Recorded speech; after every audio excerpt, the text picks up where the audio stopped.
Buzz Aldrin is the second man to have set foot on the moon. He's been watching and listening with us all morning long in our Los Angeles bureau. Buzz, you got a little emotional earlier, and no one's going to blame you for it because you belong to such a small fraternity. It's important that people know what it's like to be a member of your club, that something that hurts one of you hurts all of you, correct? That's certainly the case. It's a growing community, and we have a lot of spirit. We kind of hang together. I'd like to see a little bit more reunions than we've been having. You know, I was planning a conference for part of the centennial of flight, where I hope to bring together the 18 living people of the 24 Americans who reached lunar distance. And I know that they're very sensitive to what everyone is going through today, and I hope this brings us all a lot closer together. Buzz, what positive can and should come out of this? Well, as Bill Burrows mentioned, we've lost an orbiter, and we only have 3. It's going to require a response to the loss of an orbiter, and I've been hoping that we would have a better plan along as to what exactly to do if that ever happened. We're going to have a plan, and it's going to be ready very quickly, and we're going to execute that plan. I think there are many different alternatives, just as there were many alternatives available to us after the Apollo program. We chose particular alternatives that involved the space shuttle that we're flying today and the space station. There were other alternatives that we could have pursued. After the Challenger accident, there were alternatives that we could have pursued that would have put us in a different position today. We continued to fly the shuttle with repaired or improved solid rocket boosters. We now have several decisions facing us as to various alternatives, and I don't think we should rush into just the most obvious that perhaps NASA has responded to when we just discovered that the Space Launch Initiative that we'd been working on for a while was just not quite affordable. Rather than rush into the replacement with a space plane and an expendable rocket or some other alternative, I think it's appropriate to look very carefully at the opportunities we have now and examine the ones that give us, with minimum cost now or appropriate cost now, the best future that this nation can possibly have for our future space endeavors. I think we owe it to the 7 people that were lost today to choose carefully the alternatives for how we proceed into the future now. Buzz Aldrin, we'll be coming back to you, and thank you for your thoughts at this time as a veteran of the space program and one who's been working on the next generation of space travel. NBC's Dan Molina standing by for us at the Johnson Space Center, a very sad place deep in the heart of Texas. Dan, we were looking at pictures earlier of Mission Control standing there at attention. It just broke your heart. It really did, Brian, to see those people whose hearts and souls are invested so very deeply into the success of these missions, and to be there just minutes away from the landing, the scheduled landing at the Kennedy Space Center, and all of a sudden to have this hole open up in their lives. There is certainly a sense of disbelief, but also a sense of professionalism. And this harkens back 17 years ago to when Challenger exploded, and all of us experienced precisely the same thing. There was a sense when Challenger exploded of total disbelief that this cannot be happening. It was almost, Brian, like a moment frozen in time, where you, in psychological terms, I suppose you say you're in denial for just that split second. And then after that moment is over, it's time to say, what can we do? let's gather up information that we have. Let's preserve our data. Let's swing into action. And that's what those people are prepared to do. That's what they're trained to do. And that's what they did. I think the emotions are certainly there. We all feel them, but they have to be buried for the time being so that the investigation can get into motion properly. Dan, we've been saying all along in our coverage, you know, we've got black boxes on commercial jets. Everybody's familiar with them. The advantage here is where you are, it's almost like having a constant real-time black box in that there's streaming data from this thing as it's on final, getting ready to land. Now, what we don't know is, was it in one of its many kind of blackout periods where the data goes fuzzy because of the heat it's generating? But they should know a lot even by now. Yes, they should, Brian. That's very, very true. Of course, all the data is impounded. It'll take a while before they analyze it to any degree at all and give us any indication of what it is that they have. But you're absolutely right. The telemetry, as it's called, is constantly coming down. It's constantly being recorded, and there certainly is a mountain of data available not only here but at the other space centers that are tracking a shuttle when it comes in. There are recorders on the orbiter itself, of course.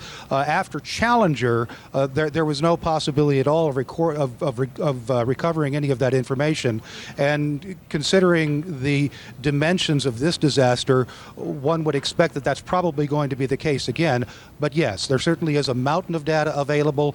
They will come, I think, to preliminary conclusions fairly quickly, but this is a time for caution. This is a time for clear-headed thinking. This is not a time to jump to any conclusions which could certainly hurt the families in a case like this. One would not want to speculate in a fashion that would come back to haunt you later on if it were incorrect. Dan, the nature of this day is that people are going to be joining our coverage and leaving it all day long as they learn about this. And one of the things we're learning about, 2 Americans and a Russian remain in space right now as we speak, part of the International Space Station. A bit hard to believe if someone was arriving here who'd been on a long trip for 20 years, they wouldn't believe it, but it is true. And the shuttle traditionally has been their ride back and forth. The Russians have a vehicle that can take them home. I'm sure there will be questions as early as today's scientific briefing on what is next for them. I'm sure there will be. There will be questions, as was the case after Challenger, Brian, of the future of the entire endeavor, the future of the entire space program. When lives are lost like this, it is such a profound event that it certainly must call into question the safety of the other orbiters, the safety of the program generally. There were so many, many improvements made after the Challenger accident that one almost expected that something like this could not happen again because of all the checks and balances that from time to time, as we know, in having followed the progress toward launches over these past several years, they delay them, they stand down, they say, well, there's something wrong here, we have tiles wrong there. They are taking so many precautions to make sure that something like this doesn't happen. Having now seen it happen, one wonders the dimensions of the investigation, the time that the stand down will take, and yes, those astronauts that are up in space must be wondering what happens to them. Dan Molina, thank you very much for your coverage from the Johnson Space Center. A busy place, a sad place today in light of this news. And to show you how space travel often can unite the world, and space travel and diplomacy are linked. You'll recall Russians and Americans were partners in space while they were still bickering on Earth. Mr. Putin of Russia has called Mr. Bush of the United States today, and they have talked about what is now their mutual interest, and that, of course, is astronauts from both nations on the space station. We will no doubt get a readout from the talking points of that phone call from the White House and have it for you via David Gregory later on. Also, we know that President Bush called Sharon of Israel, again, to try to calm the sadness in that nation. Israel has lost one of its favorite sons today as well, the first Israeli in space. We are happy to be joined by telephone right now with one of the bravest and finest from the U.S. space program, and one of the two true characters to emerge from it, Alan Bean, who of course is a veteran of Apollo 12. And Alan, I was thinking earlier today, three guys we haven't mentioned much, friends of yours, I imagine, were Grissom, White, and Chaffee, the first three casualties of the space program, Apollo 1, before the program even got off the ground. And they have to be listed and remembered right along with those we remember today. Absolutely, they do. And it's curious that I think that took place in January, and then the Challenger took place either January, February. And yep. This one's done it in February. The first of the year hasn't been so good to NASA in those three cases. And Alan, we were just saying to Buzz Aldrin, you know, what happens to one of you guys happens to all of you, because it's still one of the smallest clubs in the world. Well, it is. It's a good club to be in. You ask him also the question, what positive could come out of this? I'll have to be honest. I can't think of a single positive thing that's going to come out of this. We're going to have to fall back and regroup and figure out what's gone wrong and fix it. And at the same time, we're going to have a pretty tight deadline because, like you just pointed out, we've got two Americans and a Russian up on that space station. And, of course, Russian can supply it somewhat, but we're dedicated to supplying it, too. And so it's going to put, I think, a time crunch on this. It's going to be a little bit different than searching for answers in Apollo and the Challenger, where we just had all the time we wanted, really. Alan, don't move. I want to go just right down the hall from us to another studio, to my colleague Robert Bazell, our chief science correspondent, who can advance this story a little bit as we're learning more about this. Bob, what do you have? Well, Brian, I've been talking to some people who are not, of course, involved in this investigation, but were involved in the Challenger accident investigation. And what people are hearing is that the first thing that people are looking at today is that there was a piece of ice that came off the external fuel tank. That's the gigantic orange tank in the middle of the shuttle. It carries liquid hydrogen, and it does tend to accumulate ice. And a piece of ice did fall off and strike the orbiter, the shuttle, on liftoff. Now that has happened before, and it may have nothing whatever to do with this incident.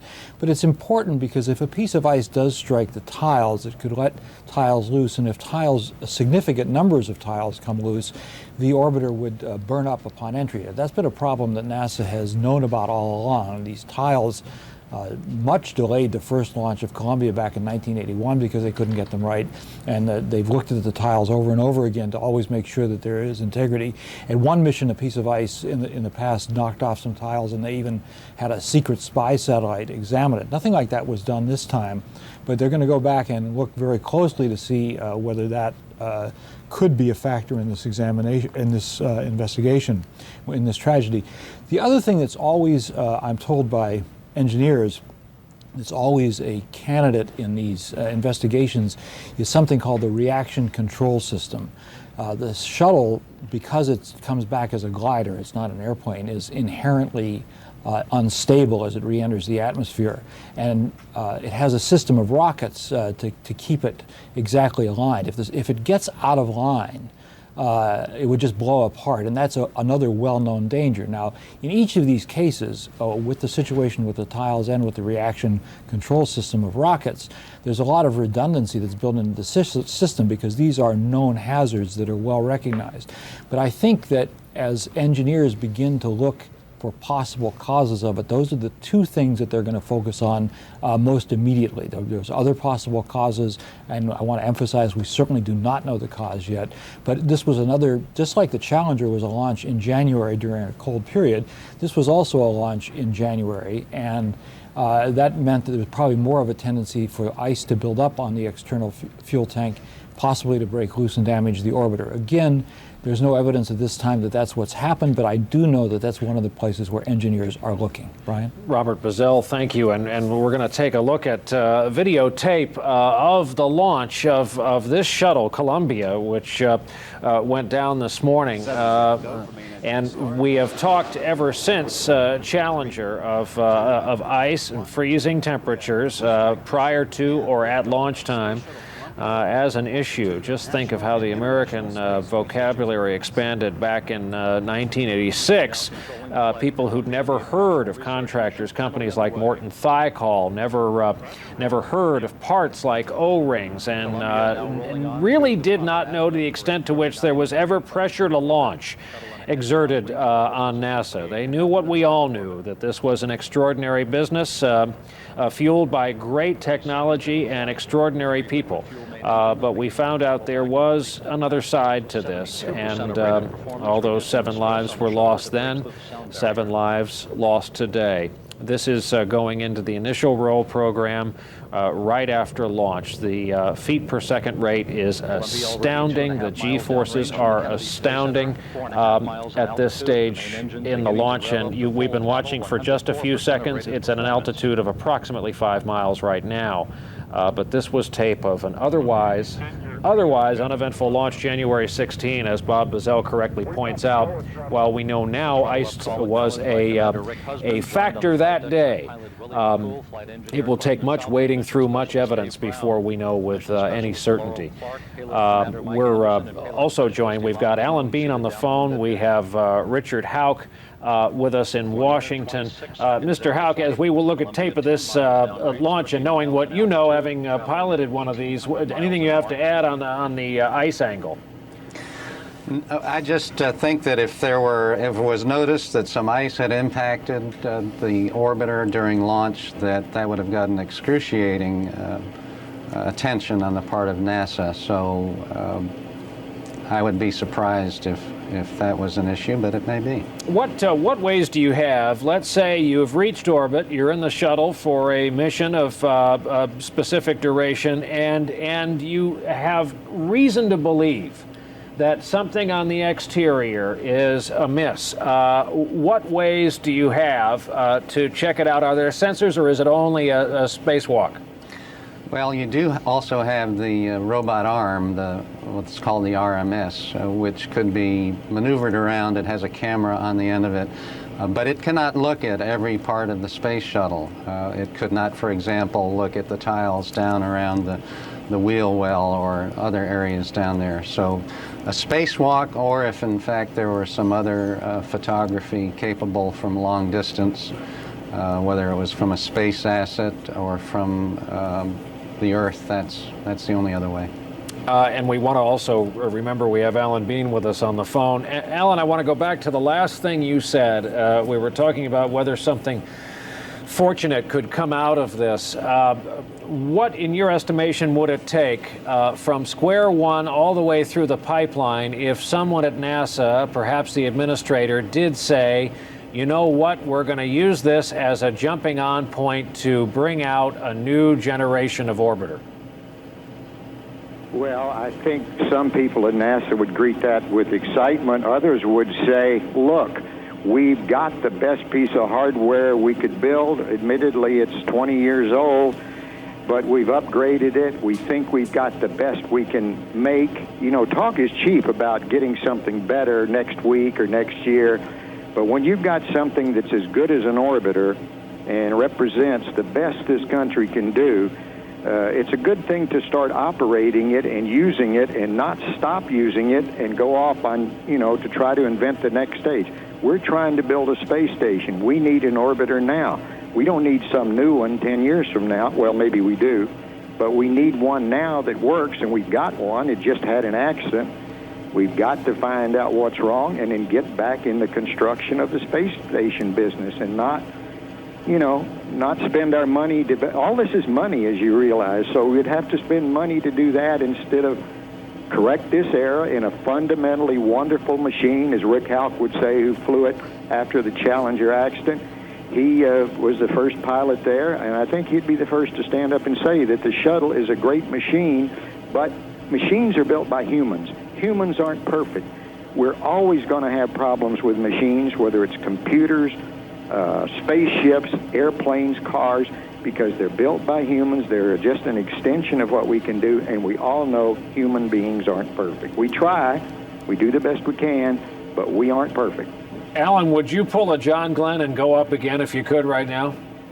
Well, I would, but I would recommend not sending me. I would recommend sending some guy like Bill Gates or somebody, an entrepreneur up there, and let him fly in space and look around and see what businesses could be created from the space environment. Some guy like me, I'm an engineer test pilot. I've never started a business. I don't know, and we need businesses in space. So I would say, don't send me. Send this guy that started Virgin Atlantic Airways. I don't know what his name, but he started 200 businesses. We need to send those kind of people up there. Somewhere, Richard Branson is probably smiling ear to ear at your suggestion, and who knows, maybe we can look into it. He's the kind of guy to go. Mr. Houck, do you concur with that?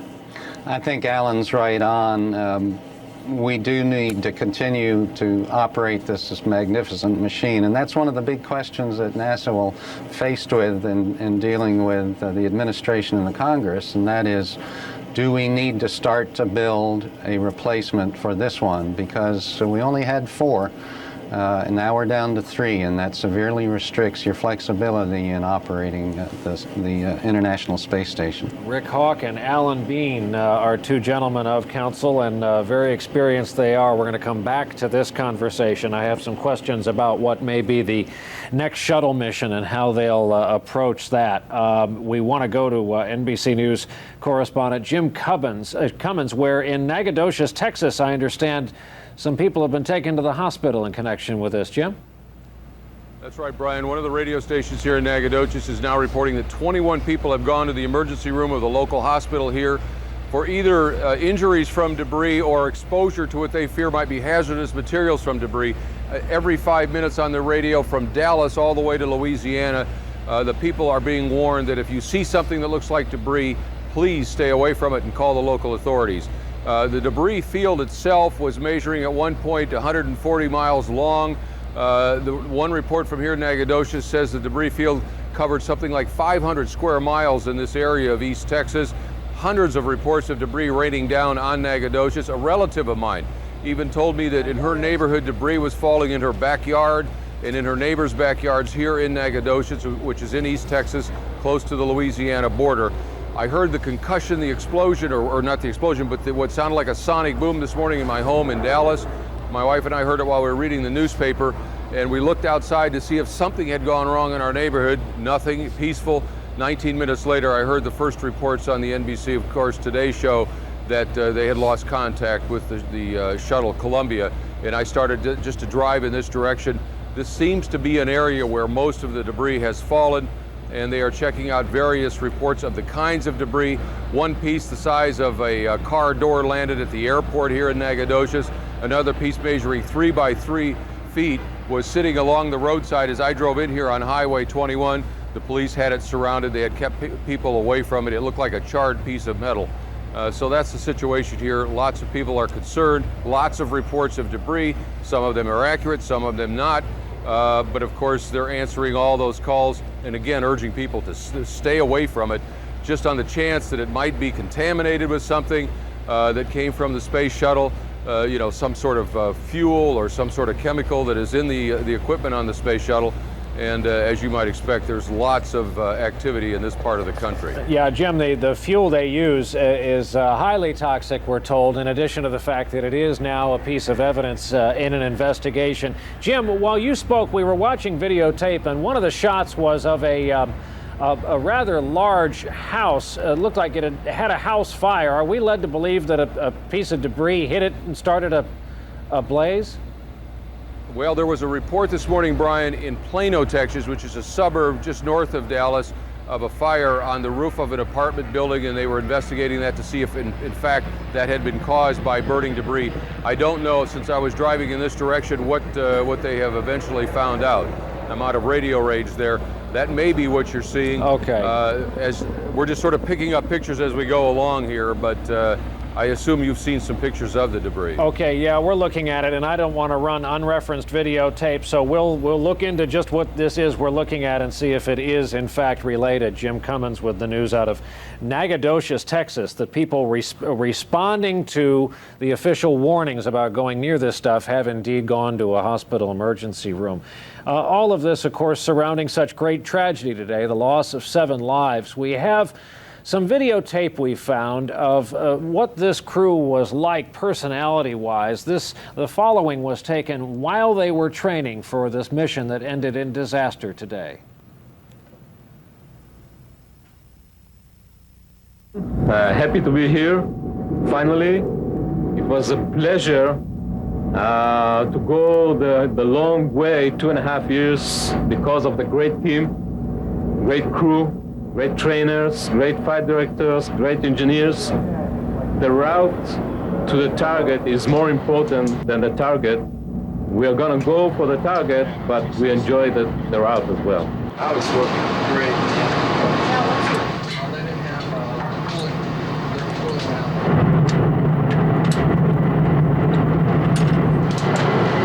The whole team working together, which I think is probably one of the most fun parts of the whole deal. So thanks a bunch, and they'll be happy to know that Sol's is still in science mode. We hope you guys had a restful sleep. We're looking forward to working with you today. No need to respond. Just wanted you to know that we are taking in-cabin video.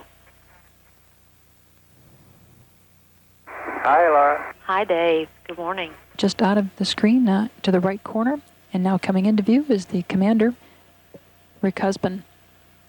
In the back corner in the white shirt is Mission Specialist Kalpana Chawla. She's working with a softball experiment, creating some flame balls in space.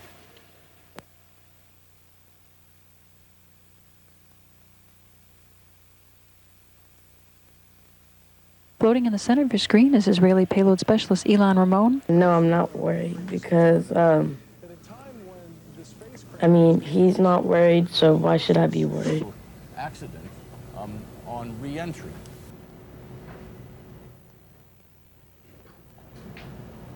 That last shot, the father of Ilan Ramon, the military hero in Israel, one of the 7 lost today. It is all so sad. It would be easier incrementally, perhaps, if they weren't the very best America and Israel had to offer. They have given their lives for the space program they loved so deeply. You saw the broad smile there of Captain Dave Brown, the former aerialist, the 46-year-old flight surgeon turned fighter pilot there on board the shuttle. Shown at a much happier time. There they were preparing for their mission, and some of them, those scenes from in space before what we learned happened today. We've been talking a lot about debris as we try to confirm the picture we put on the air for you of the house that had apparently gone up in flames, whether that was directly caused by this or not. Local weather officials, this is the Reuters news agency out of Dallas, estimate that lighter material in the debris cloud could indeed fall and be kind of scattered and deposited around the nation in several locations, and could, because it landed on the jet stream and was carried along, could go on for another 10 hours. And I assume by lighter material we are talking about any paper, any insulation, things of that nature. So just an extraordinary trail, a gruesome trail of evidence, because what we're talking about here, after all, is so much more than the loss of a spacecraft and a loss of 25% of America's orbiting ability, but the loss of 7 dynamic lives today. We are waiting. We have just entered the 3 o'clock hour here in the east. Perhaps we can show you what NASA is showing us. We are waiting a news conference by NASA. This will be the technical portion, and a lot of this will no doubt be terms that will go flying over the heads of those of us who are lay people in the business of space travel. But this should begin to shed some light. There it is. We're going to be hearing from, excuse me, the shuttle program manager here and the head of flight support in just a few minutes. Whenever they take that slide down, that is our cue to begin bringing you the telecast from NASA. Again, these are very, very sad people. They work as a team very closely with those they send up in space. It is their mission in life, and this was the mission they were so happy to be able to greet at the end of the runway today when it came to its conclusion. It did not. Rick Houck is still with us, former shuttle pilot, and Rick, I'm curious about the following dynamic. There will be a next shuttle pilot in this series of flights. How nervous were you? How much was it on your mind? I'm sure the media reminded you at every turn. Right. There's no question that right after the Challenger accident, the unthinkable happened, of course, and so as my previous two missions, even though I was scared, NASA had never lost people during a space mission before, but on my flight that was not the case, and I have to admit to being, my heart was in my throat when we launched. But I also was able to tell my family that NASA had done everything they possibly could to make that flight as safe as they could, and that's not a guarantee that you're going to come home. But believe me, the focus of everyone, hundreds of thousands of people involved in this program, will be on making this right, and you have that comfort as you strap into launch. Isn't it the same dynamic following a major air disaster in this country? People say it has never been safer than it is right now because it's under so much scrutiny.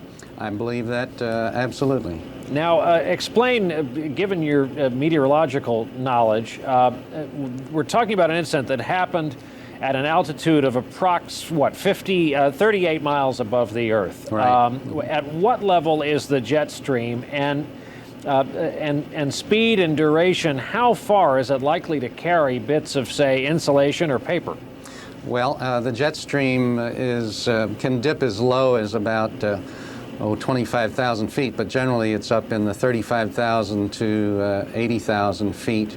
And people are familiar to seeing the jet stream on the weather forecast with that snake that winds itself across the country. But the jet stream typically moves at 100 to 120 miles an hour. So if you think of some light objects, certainly heavy objects will fall through the jet stream and not be terribly affected by that. But things that are light that would otherwise be blown by wind, they can be captured in the jet stream and carried very long distances. And how does that make the job here more difficult? It's all evidence. It's all part of this mission.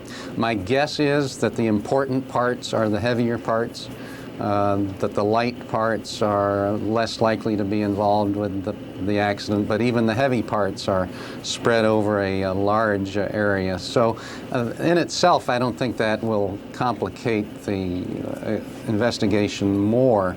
But I would not be surprised if people far afield from Texas are finding remnants of the Space Shuttle Columbia. Again, to our viewers, we keep seeing this picture of a burned out home. We're working on getting the facts as to just what we're looking at, and if that is the home that corresponds to a report of a fire on the roof of an apartment in Texas that might have been connected with falling debris. A bit of housekeeping coming up on 3:05 here Eastern. We've now been told the NASA news conference start time will slide another 10 minutes to about 3:15 p.m. Eastern Time. I'm also joined throughout by our chief science correspondent, Robert Bazell, with us here in New York.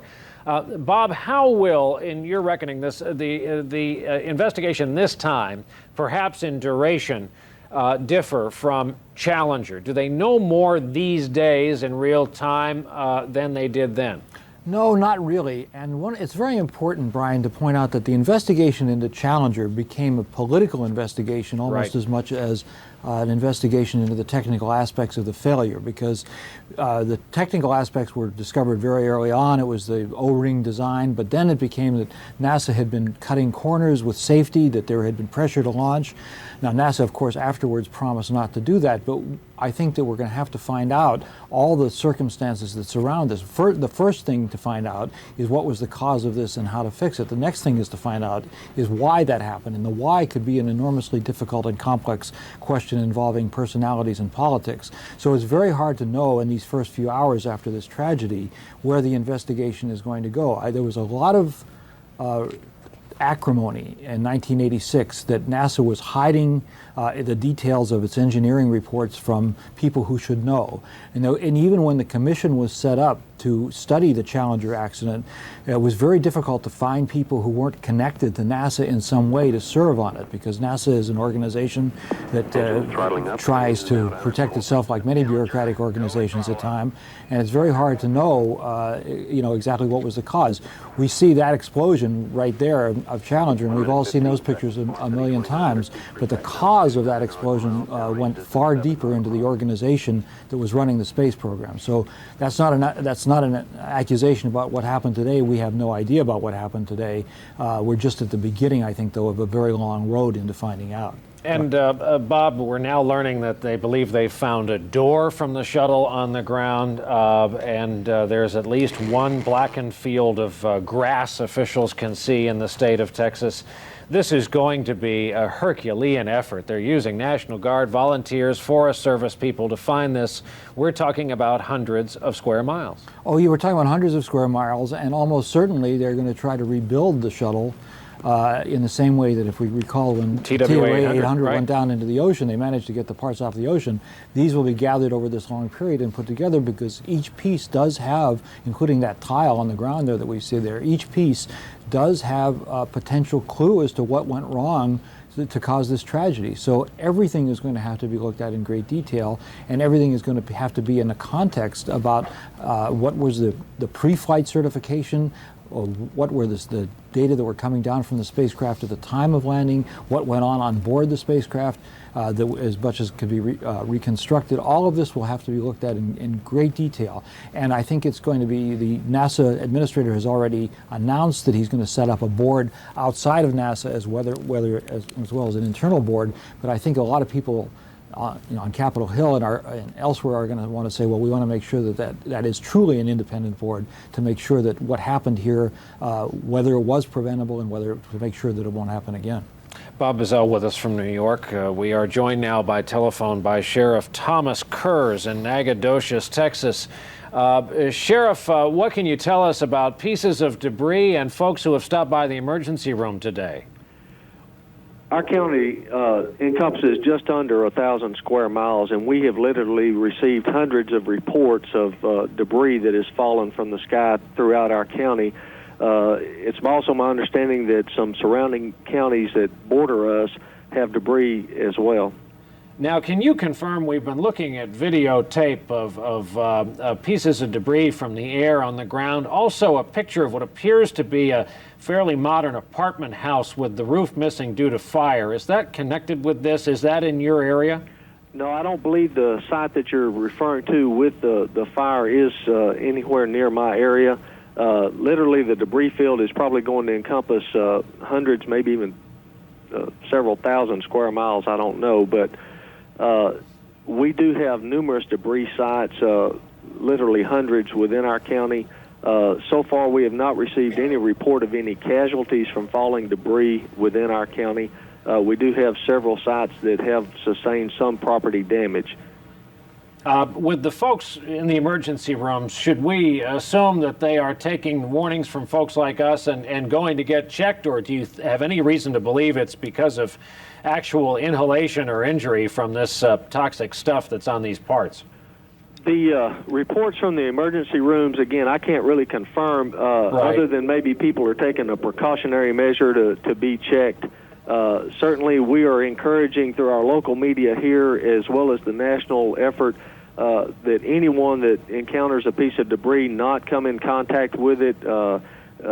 We will send someone out, if they'll notify us where it is, check it for any type of radioactive material or toxicity, and please don't pick it up or try to move it. Now, Sheriff, did you think this was going to be an average Saturday there in your town? Well, certainly it started out that way this morning, but that certainly changed very quickly, as things in law enforcement tend to do.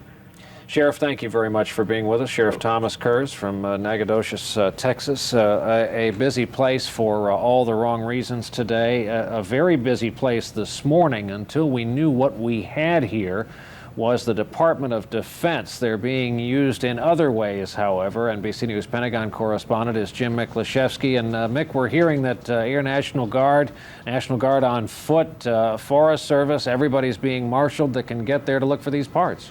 That's right, Brian. For several hours, it appeared that the U.S. military was somewhat at a loss as to exactly how they could contribute or what their role would be in any kind of recovery effort. But since then, they've responded, and quite robustly. There are some 6 Air Force Reserve F-16s out of the Reserve Naval Air Station in Fort Worth. The Army is providing Black Hawk and Kiowa Warrior helicopters out of Fort Hood. The Texas Air National Guard is supplying C-130s to continue the search. U.S. Navy helicopters are being scrambled out of New Orleans. And even the Coast Guard is getting involved. They're dispatching a 110-foot cutter to patrol the Gulf of Mexico. So that gives you some kind of idea on how vast the U.S. military and NASA officials think this debris field may be. Mick, we were saying in the newsroom earlier before our coverage started, so many people are conspiratorial thinkers. You and I both know that there are always going to be theories about what happened today, even though we can go blue in the face describing how this didn't happen. Go through again exactly why we are getting such a strong wave off on any possibility that this could have been any kind of misbehavior. Well, given where the Columbia was at the time of the explosion, it was at about 200,000 feet. And we hear that it was flying well over 10,000 miles per hour. Just to give you a comparison, the nation's national missile defense system that they're still trying to develop, they've been working on this for years and still haven't perfected the ability to shoot down an ICBM missile. Just to give you a comparison, an ICBM warhead would be traveling at about 1,800 miles, just a fraction of the speed at which the Columbia Shuttle was traveling, and the U.S. military still hasn't perfected the ability to shoot down that. So there is nothing in any military, a U.S. military or otherwise, in their inventory that would be able to shoot down the Columbia at that height. Also, there was some speculation that perhaps there was some sabotage, that somebody was able to slip a bomb on board the Columbia Shuttle before it took off.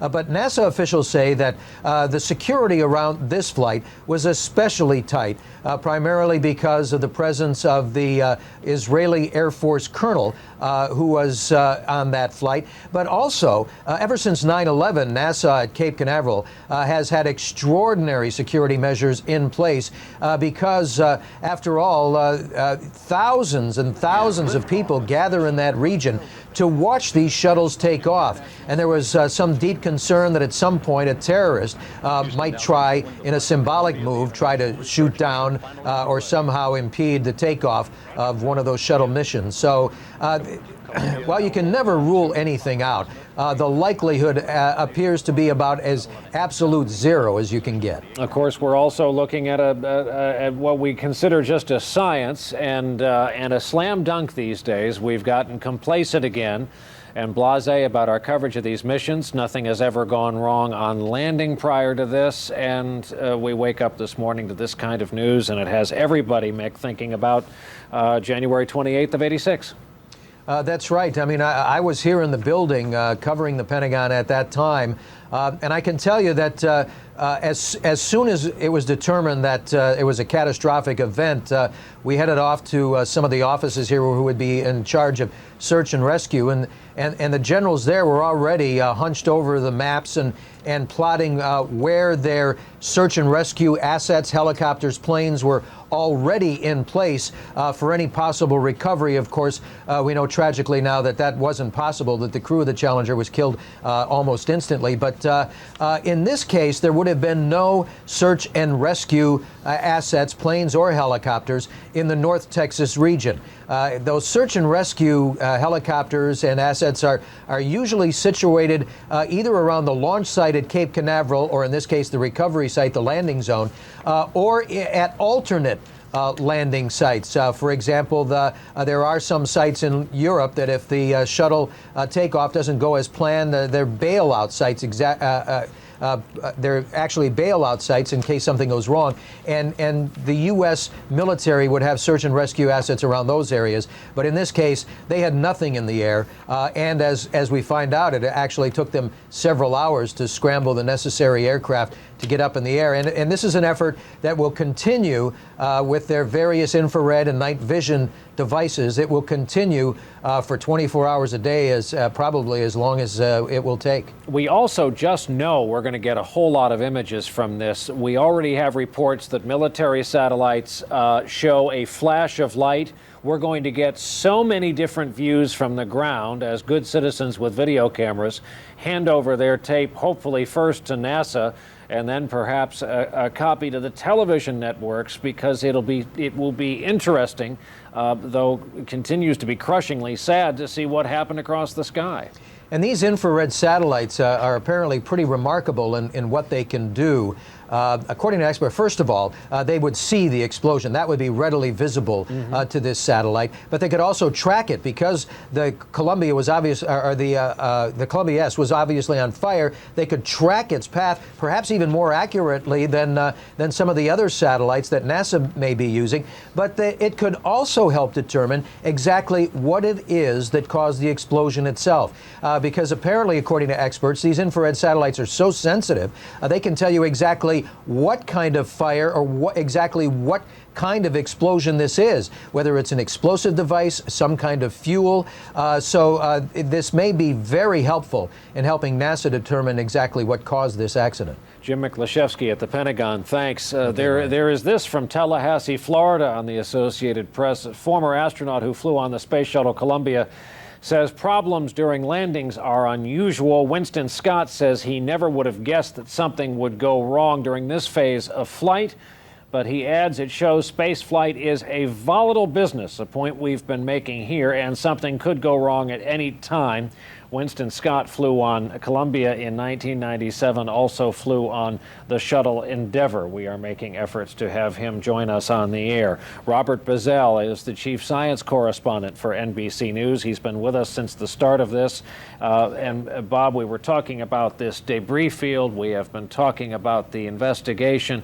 First of all, NASA has to go about the very tricky business, and they'll have help here from the President of the United States on down, in taking care of families who were so excited to be greeting their loved ones about 16 minutes later. Of course, the grief process here is terrible, and we can only imagine what it would be like if our loved ones were involved in this. I think that a lot of these people, as Rick Houck, who was a test pilot himself, pointed out before, have been people who have been in the military, and they are, many of them, test pilots who are used to taking extraordinary chances. And even the people who are civilians, who are the payload specialists who ride in the shuttle, often they're scientists, or in this case, some were physicians.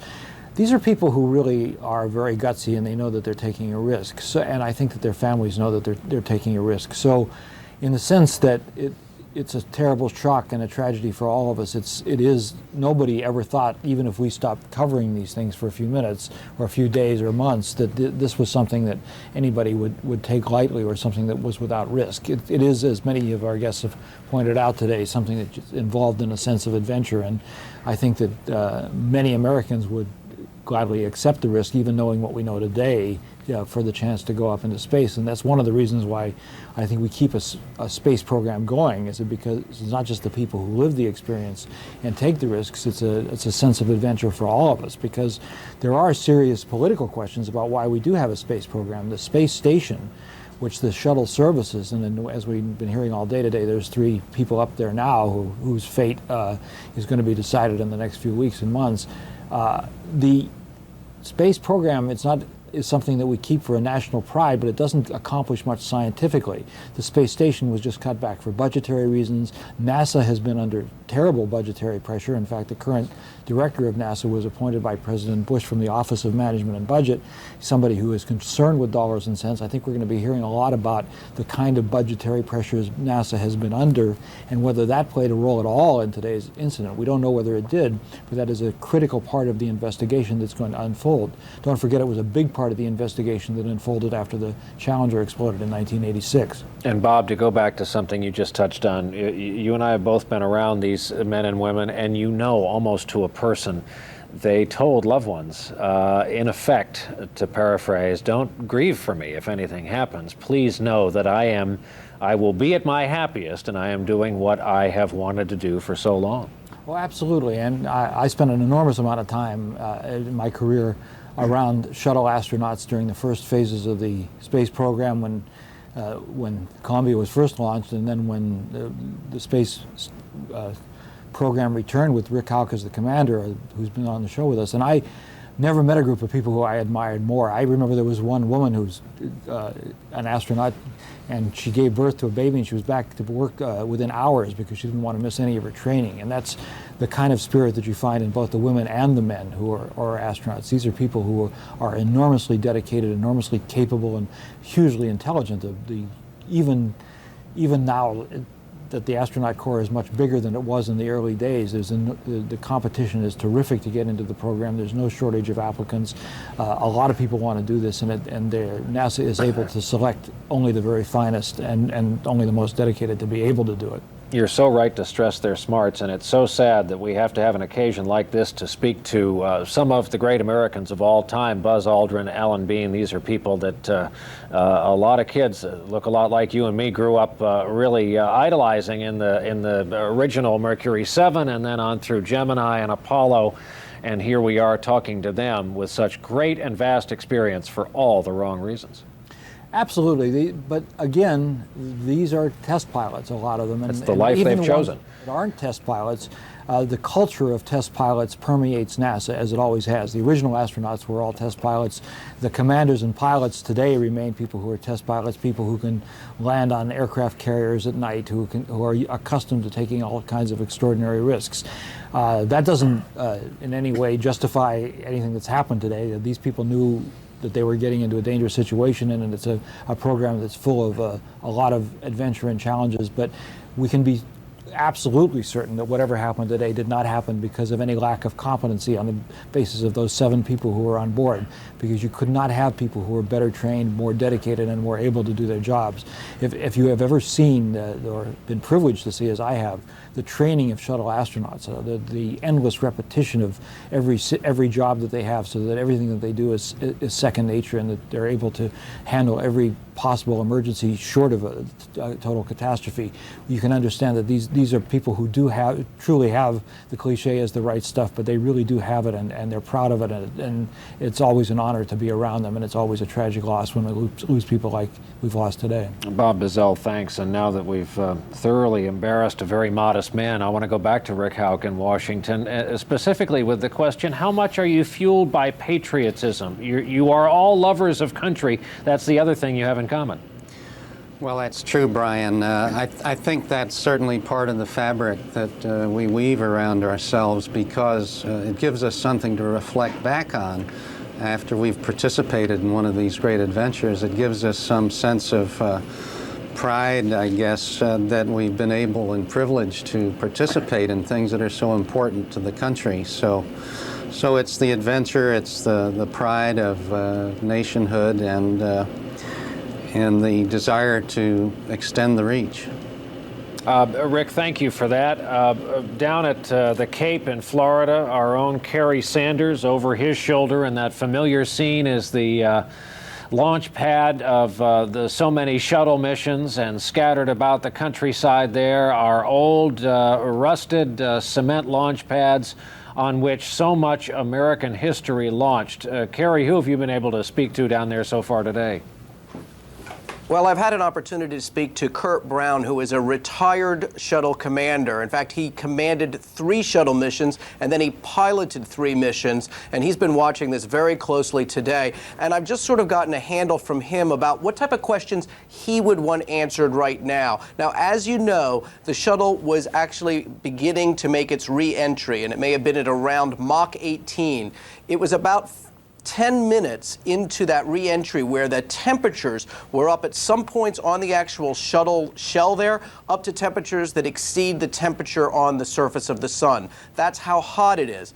His question is, what was the loss of data? That data, he says, is going to be the very first question, the link that was lost there by the folks on the ground who are trying to determine what caused this problem. Now, there are several things that are happening at this process when the shuttle is coming in. It is running two systems on board. One is, and these are dynamic systems as they call them, one is the hydraulic pumps, and those are being powered by the auxiliary power units on board the shuttle. Those hydraulic systems are used to actually control, for instance, the thrusters as they are, to bring them back and forth. And there is something called a reaction control system, which also controls the thrusters.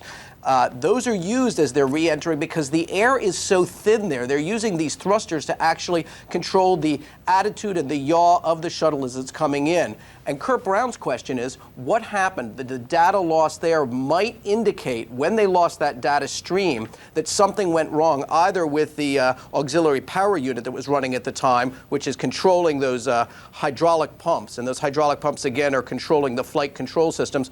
Or did they lose something in those thrusters? And that may actually help answer what is going to be a question that so many people are going to be scratching their heads for a long time on, is what went wrong here. Kurt Brown says that, of course, much of the debris as it comes down will burn up as it comes on re-entry into the atmosphere. But some of the larger pieces, the larger masses, the engines, for instance, those will make it to the ground, but they will be so severely scorched by the temperature of the atmosphere, because you understand, as it's coming in, there's a tremendous amount of friction, and it is that friction that creates this tremendous heat.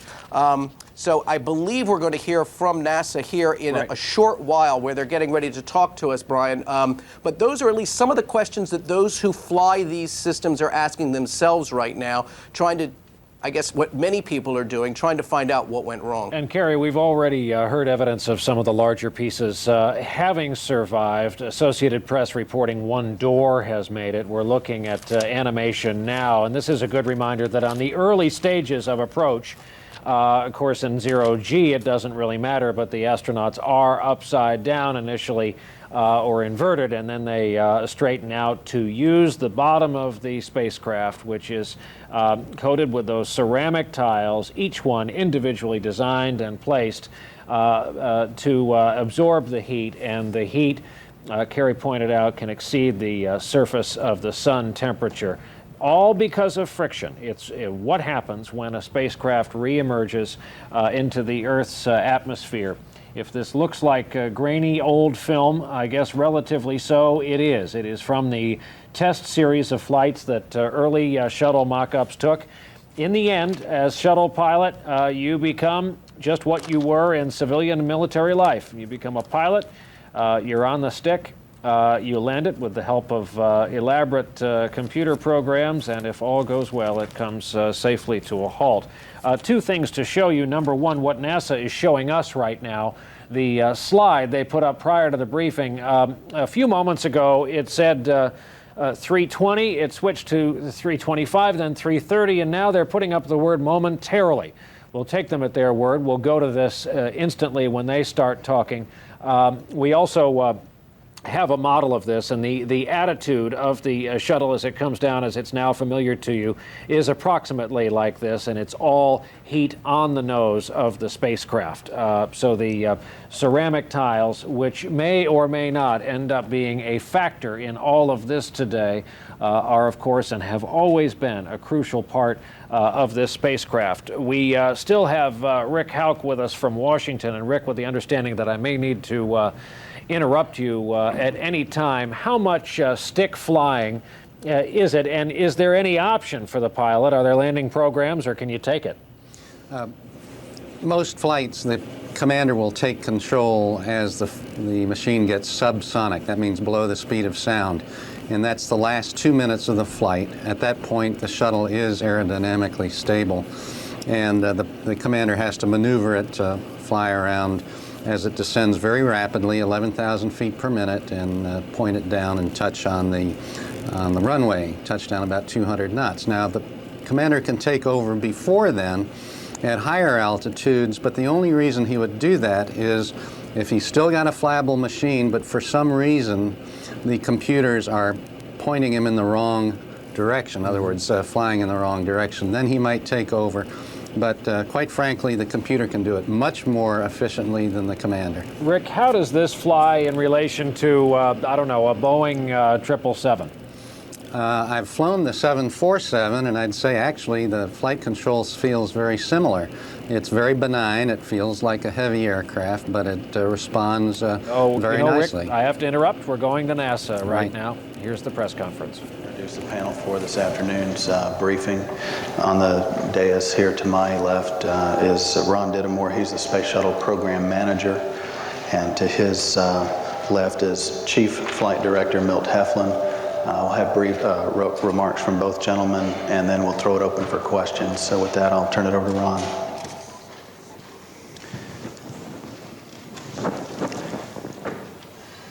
I'm sure you understand how difficult a time this is for us right now. We're devastated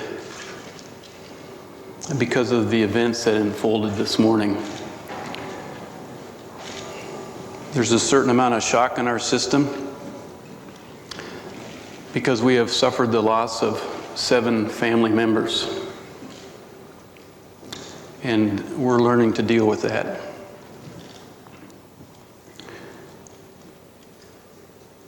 There's certainly a somber mood in our teams as we continue to try to understand the events that occurred. But our thoughts and our prayers go out to the families of Rick and Willie, David and Kalpana, Michael, Laurel, and Elan. True heroes, and we are suffering for the events that have happened this morning. As difficult as this is for us to do, we wanted to meet with you and be as fair and open with you, given the facts as we understand them today. We will certainly be learning more as we go through the coming hours, days, and weeks. We'll tell you as much as we know. We'll be as honest as we can with you, and certainly we'll try to fill in the blanks over the coming days and weeks. As difficult a situation as this is, we are moving forward. We have established a number of different teams. We have contingency plans for just these types of events, though we never expect to use them. We have implemented these contingency plans. We are preserving data. We are beginning thorough and complete investigations. We are mobilizing our forces, our engineers, our technicians, our safety and quality, our best experts to try and understand what went wrong. I do want to take the time right now and express my appreciation for the tremendous number of agencies that are coming to our aid from across the country, both federal, state, and local, that are assisting us in our recovery operations. I also want to express my appreciation to the public for assisting in the recovery, for notifying us of different debris, where it is located, that we might get to it as quickly as possible. It's also appropriate that we tell the public to be careful with the debris. What we fly in space is operated in many cases with toxic propellants, and some of the debris may be contaminated. So we need to be careful, and we don't wish any harm to come upon anybody that would be honestly seeking to help. At this hour, we have not positively identified any items that we have recovered. We are staging in an attempt to ensure that all recovered items are managed appropriately, but at this stage, I haven't received any real information on debris or status of crew remains.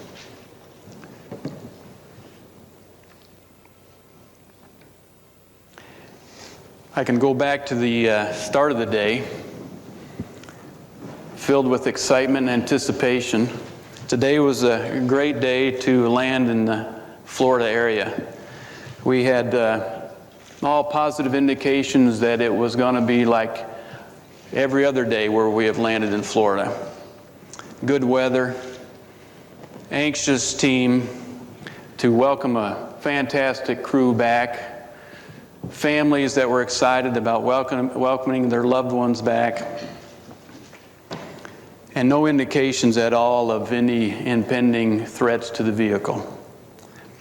The first indications of a potential problem occurred minutes before 8 o'clock Central Standard Time. The first indications were of the loss of sensors, temperature sensors in the hydraulic systems on the left wing, both the left inboard and left outboard elevon temperature sensors. They were followed seconds and minutes later by several other problems, including loss of tire pressure indications on the left main gear, and then indications of excessive structural heating.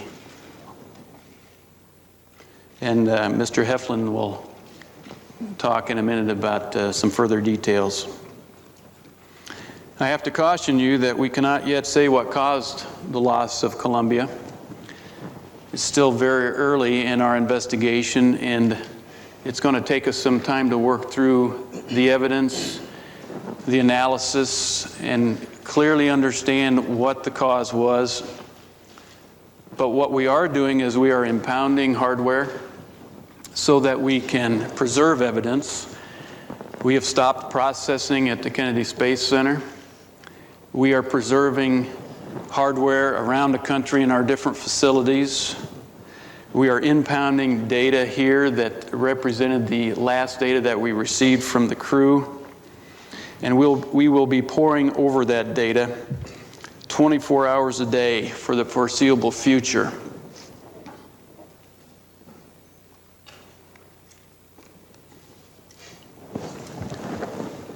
Again, I express our sadness to the families for their loss. And we'll do our best to answer your questions. Okay. Thanks, Ron. Milt. First of all, just some personal observations and comments to begin with. And then I'll review some data with you. This is a bad day. I'm glad that I work and live in a country where when we have a bad day, we go fix it. Ron said, we'll fix it.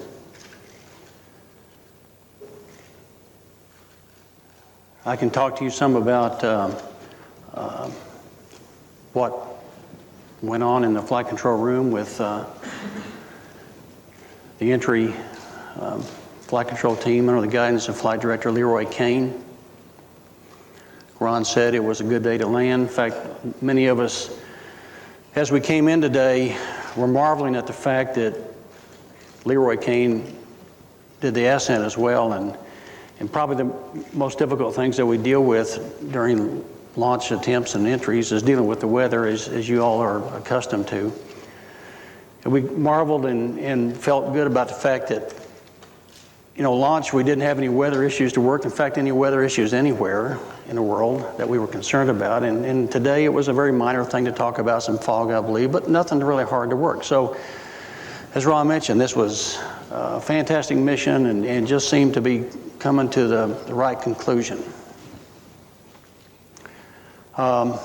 Just some specifics for you, and bear with me, this is relatively recent, fresh information, and as you can imagine, in the next several hours and days, this will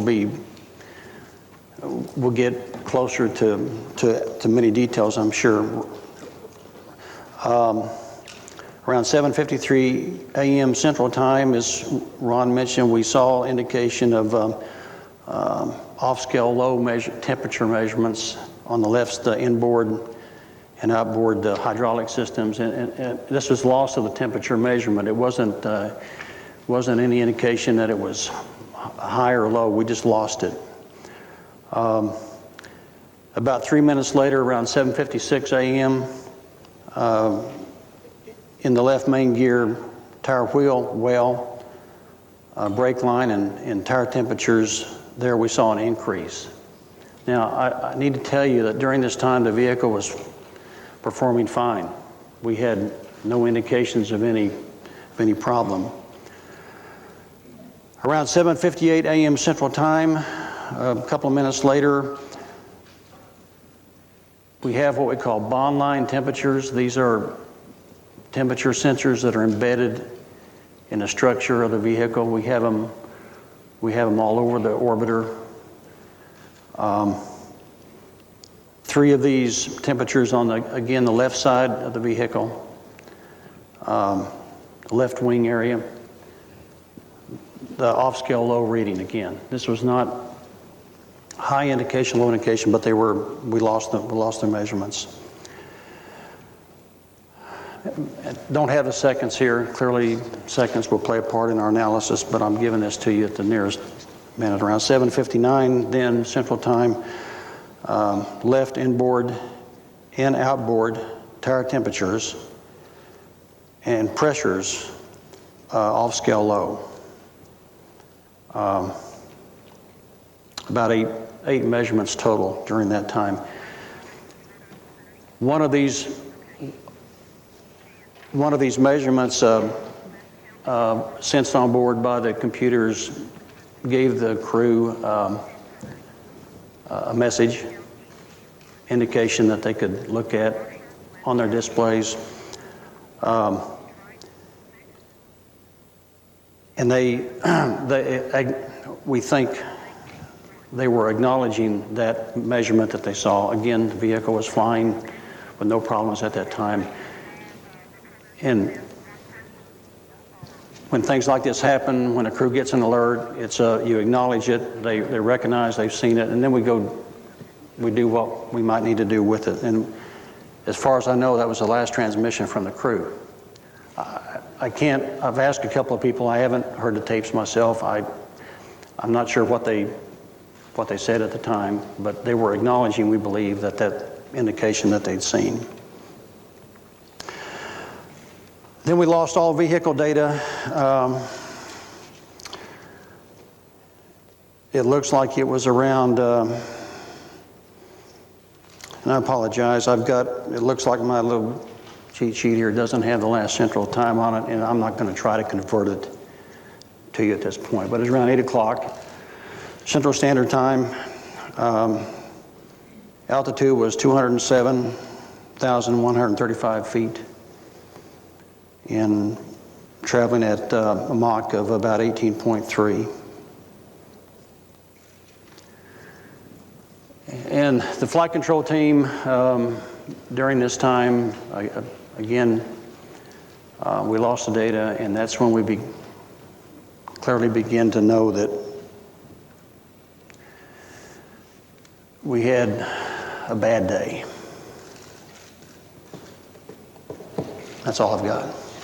Okay, thanks. As you can imagine, we have a lot of centers around the agency that are involved today, so we're going to try to limit the questions to one and try to get through as many as we can. I need you guys to do me a favor, and when you raise your hand, wait for a microphone, and please give your name and affiliation first. And we're going to start here in Houston and then go around to the other NASA centers. So let me see a show of hands, and we'll try to get somebody to you. Let's start just start right here along the front row and work this way. Hi, Melissa Jacobs with the Fox News Network. Where will the debris be taken? We haven't yet identified a central location. Part of the activities that are ongoing, even at this very moment, is to stage our teams into a location in northeast Texas. We are still identifying the locations for our teams to meet and gather and start this process of recovering debris. And part of their first activities is to identify the staging area, the collection point of all the debris. So that's some work that's going to be done later on today. The teams are, let's see, they're not quite in the air. They're staging right now at the different airports, and they're converging on northeast Texas. And so that's some work that's still in front of us. Sig Christensen, San Antonio Express News. At this point, what is the status of the shuttle program, and particularly the upcoming missions that you're going to have? Have you decided to put all of those missions on hold, and do you have any kind of idea how long the program will be out of service? Well, of course, this thing happened just this morning, and we put in motion some stop work types of activities. As I mentioned earlier, we've minimized our processing at the Kennedy Space Center so that we don't do anything that might disturb some evidence. We are also slowing down our manufacturing processes in a Michoud facility in Louisiana where we manufacture the external tank. We're doing that in different areas around the country for different pieces of hardware. What this slowdown means as far as the launch schedule is yet to be determined. We also will be having an investigative board outside the agency, as mentioned earlier by Mr. O'Keefe, that will come in and help resolve the situation to everybody's satisfaction so that we clearly understand what was the root cause of the problem. And once we get on a path of understanding the root cause, then we'll be better able to say whether it affects future flights. If we can put it off to the side and get it narrowed down and say, okay, we understand the root cause, here's the things we do about it or need to do about it, and then accomplish that corrective action on the other vehicle flows, then we'll be able to pick up our flight progress again. How long that's going to take, it's too early for me to tell, but I do believe that we'll continue to meet with you and keep you informed of just how this is progressing. I've talked to Mr. Bill Gerstenmaier, who is the program manager for the International Space Station program. They have scheduled they had a previously scheduled Progress launch tomorrow, and that Progress launch will proceed as scheduled. They have reviewed the contents that are going to be shipped to the space station, and those contents are appropriate given the fact that we may not be there for a while.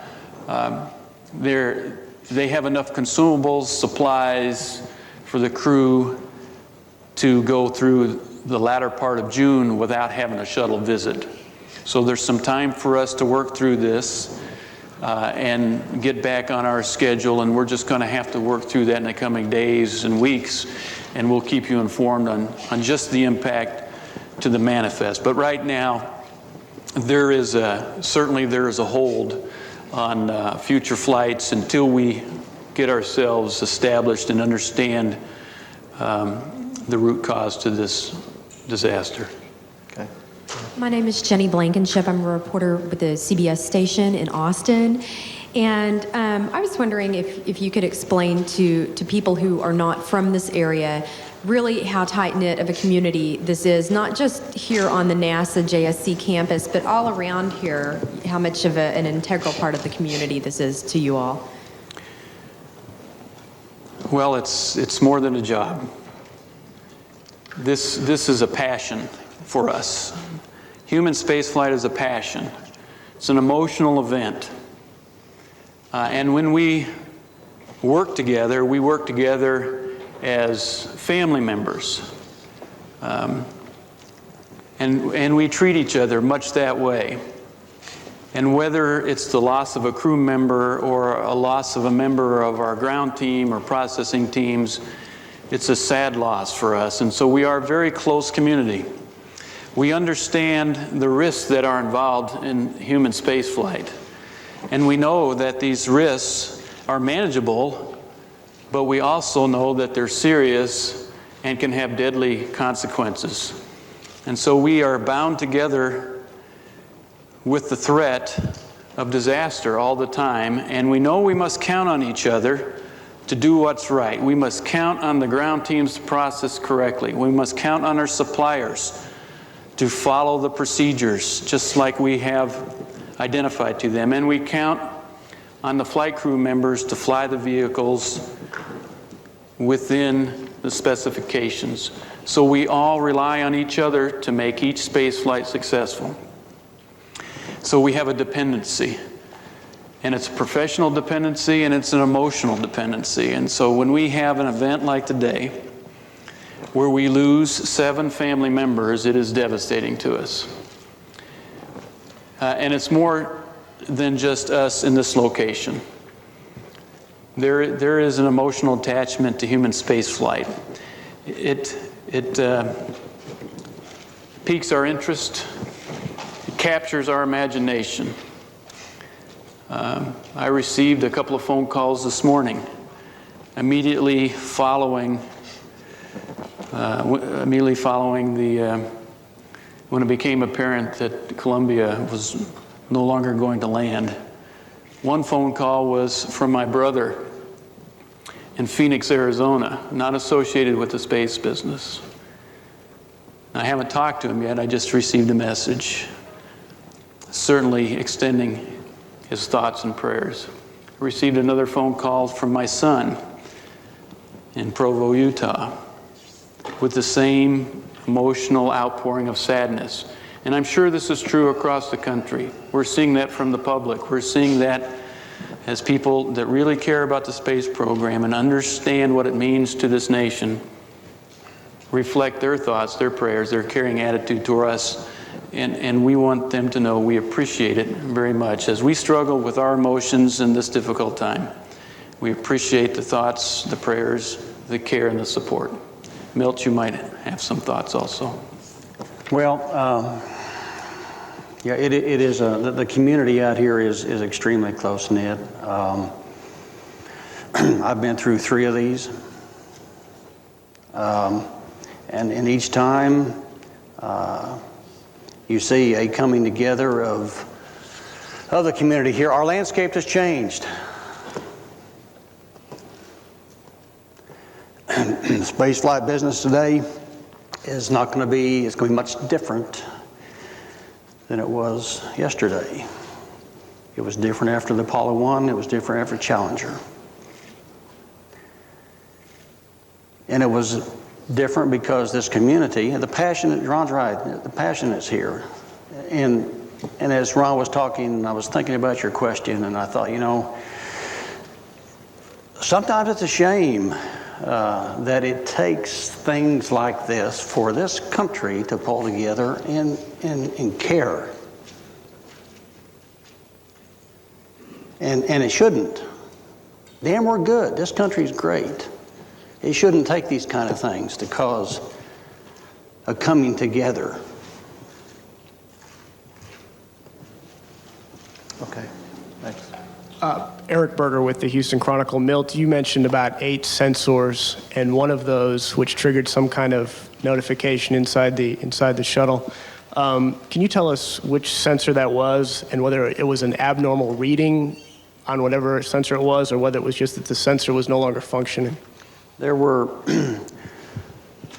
in the left inboard and outboard, these are tire temperatures on the left-hand side, okay? Temps and pressures, and Ron, help me out here if I get that mixed up.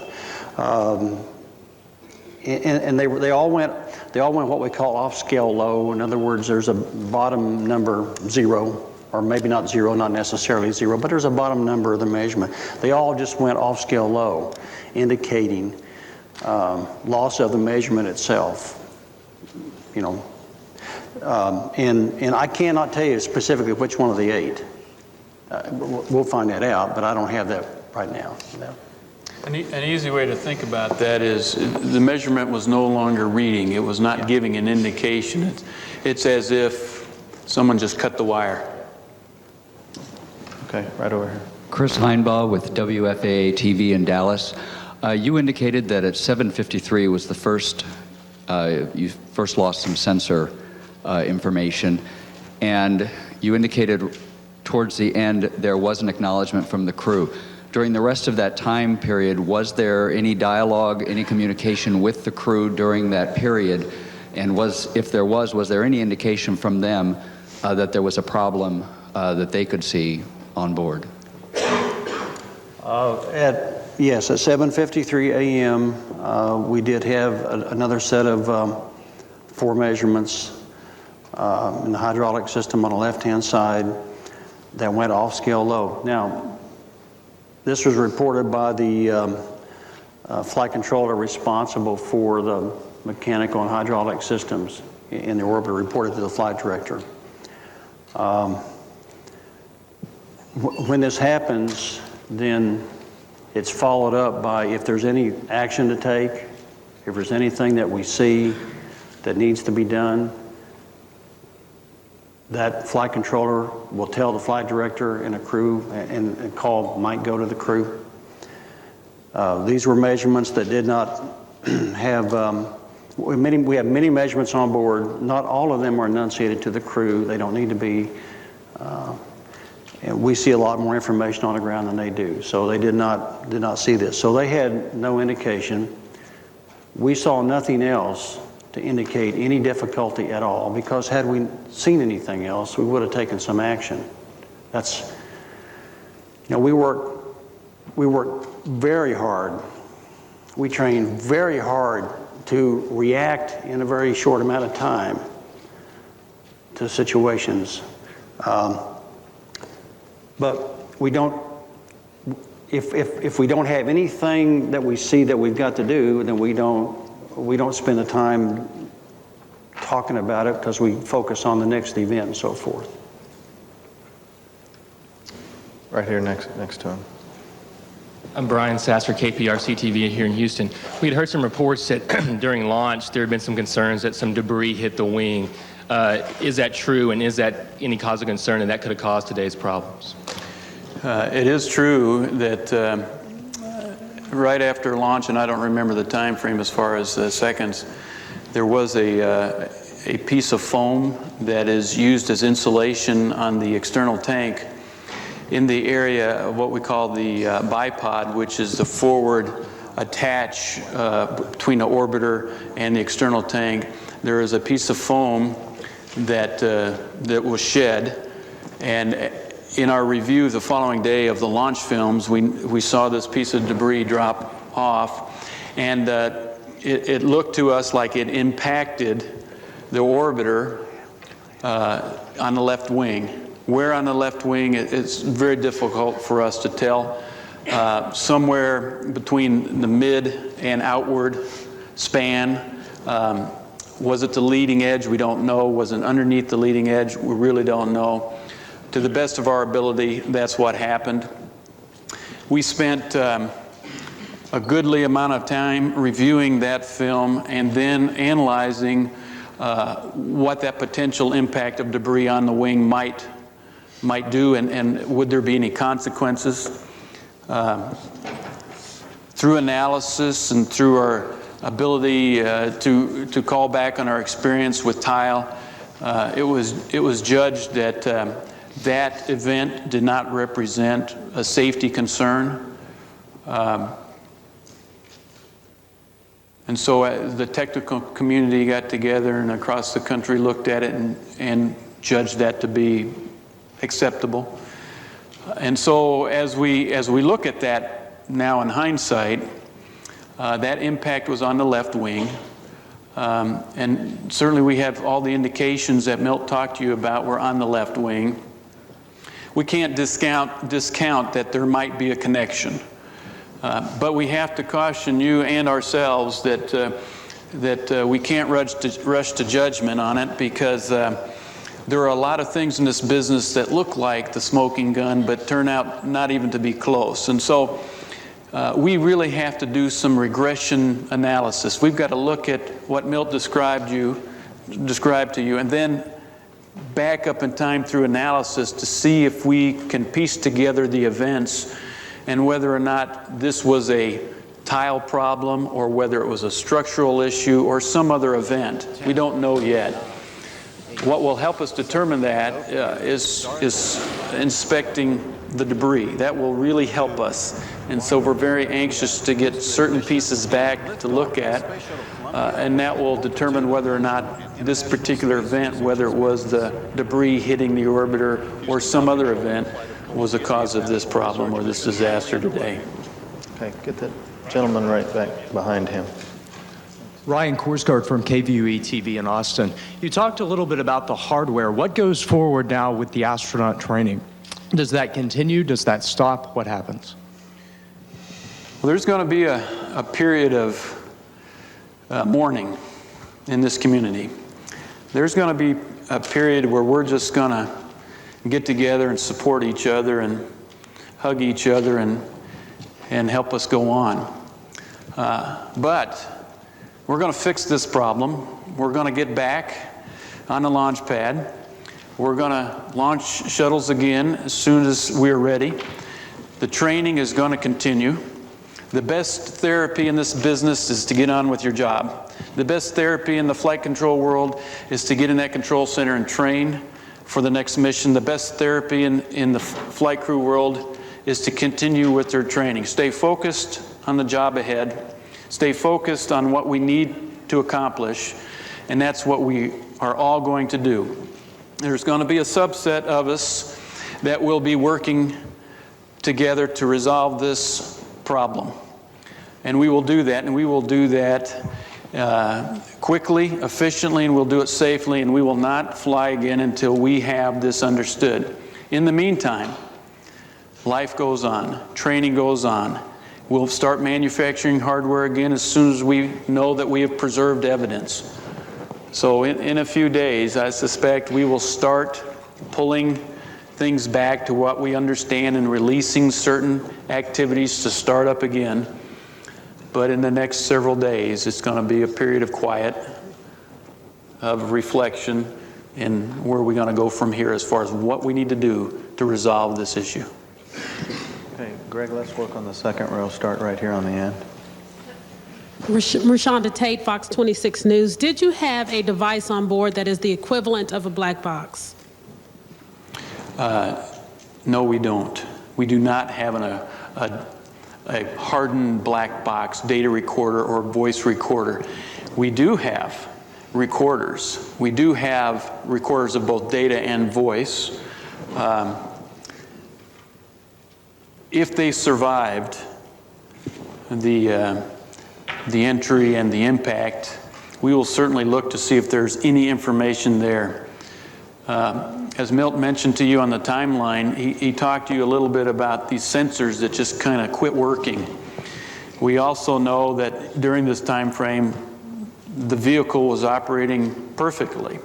It had gone into a roll reversal, which is a standard maneuver where the vehicle banks left or banks right. It's a standard maneuver, and when it does so to bleed off energy, and you do a number of these roll reversals so that you land at the right speed right at the Kennedy Space Center. It had rolled itself into a roll reversal, and everything from a flight control perspective was perfect. No indications of any problems. So we have some indications that it wasn't a vehicle loss of control issue, and so we were getting some hints of where we need to go look. Whether or not these recorders survived and will be useful to us, I'm not really sure that's going to be the case. Okay, anybody on the next person with his hand up there? Jake Dyer, Fort Worth Star Telegram. I have a couple of questions. Regarding whatever it was, the foam that apparently fell off the the vehicle at takeoff. Was there any consideration during the flight that perhaps an EVA would be necessary, that you guys need to go out and take a look? Secondarily, I'm wondering about, you guys talked about loss of sensor readings and sort of unusual sensor readings. Could you give us a sense about how unusual that is? I mean, does that happen with any frequency, or was that something that was alarming that you'd never seen before? The easy answer is the sensor reading, and yes, that happens. The fact that you have a sensor that just quits working is not an alarming factor. In fact, we understand that several sensors can quit working, and they're all a result of not the sensor quitting to work, they're a result of a box, an avionics box, a signal conditioner, or a multiplexer demultiplexer that happens to fail, and its signature to you and me is the fact that it looks like someone just cut the wire. And we've seen this on occasion, and we certainly train for it many, many times over. So it is not unusual for us when we see it to look at it and immediately start to understand whether it is a single sensor problem or it's an avionics box. The team today looked at it as they are trained to do and could not see any common thread between this sensor and another sensor. There's nothing common about it, and so that made it more significant. As soon as we understood it wasn't a common avionics box and that there were multiple sensors, all completely independent, and all this happened in a very short period of time, we knew that something was not right. Now you asked me something else on the phone. The idea of a spacewalk. Oh, the spacewalk. We do not have the capability to perform a spacewalk and do tile repair. We do not have the capability.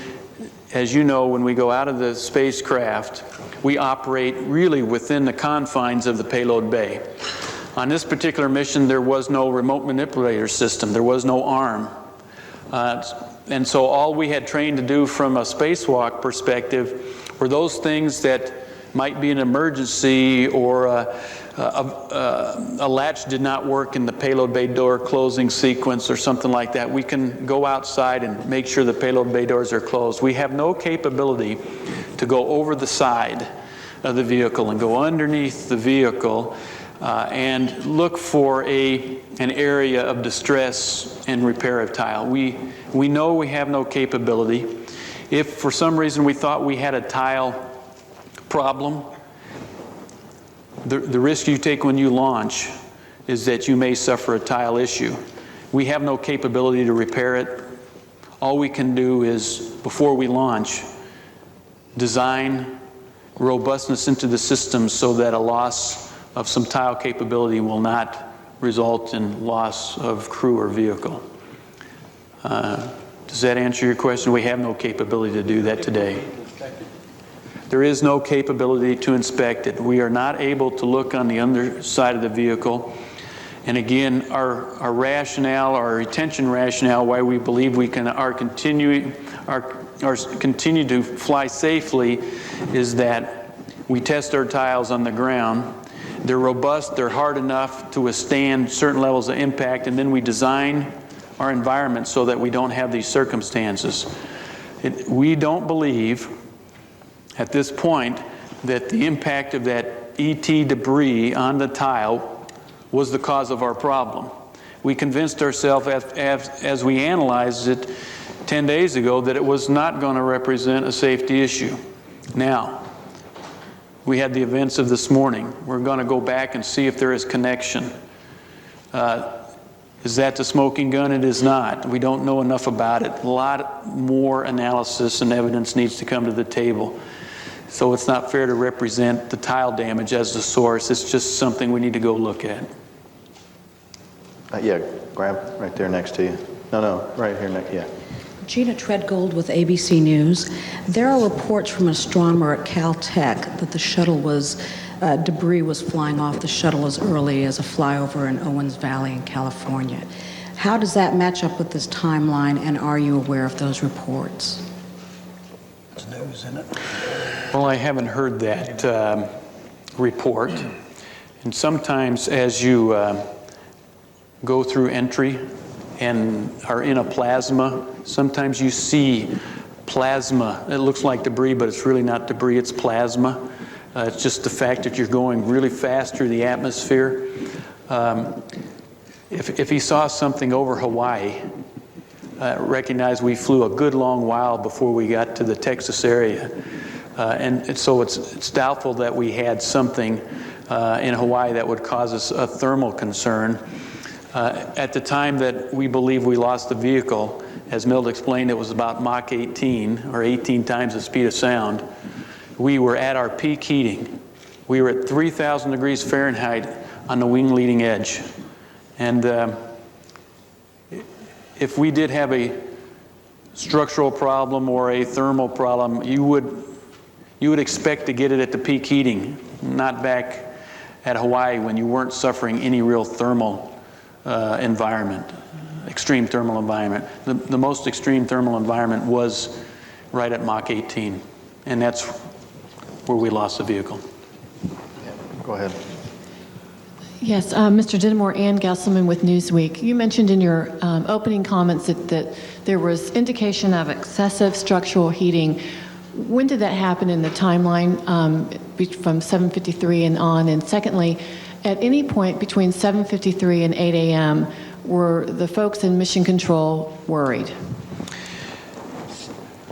Let's see, you respond about the mission control. Let me talk about these bond line temps. We mentioned that, and I might have overstated it when I said excessive heating, because as I look at the notes here, the bond line temps on the left side of the vehicle were off scale low, which means it looked like the rest of the measurements, it looked like they had been cut. So I probably misspoke on that by saying excessive heating. It really is that we lost those measurements too. The mood in my area where I observe the flight control team was very upbeat, and then we started to understand a little bit about these multiple loss of sensors. We recognized there was no commonality. We lost voice with the crew. We lost tracking data. We had no TV.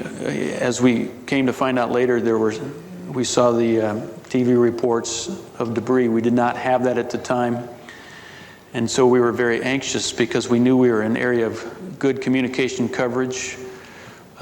We were in an area where we should have tracking, and we had lost both. And as we started adding all these up, we were certainly most anxious.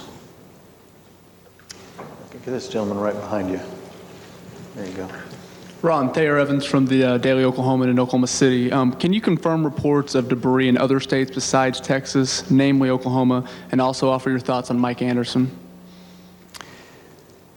I can't confirm any debris in Oklahoma, and I would doubt any debris in Oklahoma because our ground track was basically just north of Dallas on a path that went through northeast Texas, Nacogdoches area from northwest to southeast. That's going to be the ground track. That's going to be the interest of our search.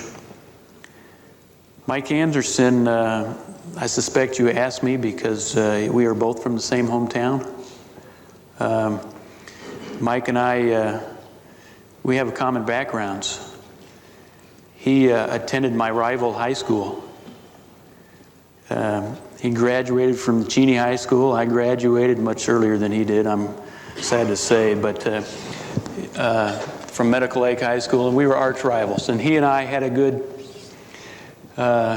communication going about that. He grew up on an Air Force base, Fairchild Air Force Base, Spokane, Washington. I also grew up in Fairchild Air Force Base in Spokane. He went to the same grade school I did. We had a very common early beginning, but I told him that I was his pathfinder. And so we had a good relationship. And we talked many times about how he had met his wife in Spokane. I also met my wife in Spokane. His parents lived there. My parents lived there. My wife's parents lived there. A lot of commonality. I'm going to miss Mike. I'm going to miss the closeness that we had. Can you reach this person right there? Sanjay Bhatt, Cox News Service and Palm Beach Post. We heard that earlier today that this crew was very passionate about the work they were doing, the scientific experiments that they were conducting, and we heard that that their loss would not be in vain. What I'm wondering is how many of the experiments aboard, in terms of the data being collected, required that the astronauts in the craft return safely to Earth? And because there were some new laboratory modules on this craft, is there anything to suggest that those could have contributed at all to what we saw? Well, Ron, I don't have the answer to it. Maybe you do on the number of experiments that we have to have the return to the heart. I don't have that. I'm sure we can get that for you. And I can't imagine a space hab being on board back in the cargo bay had anything to do with this.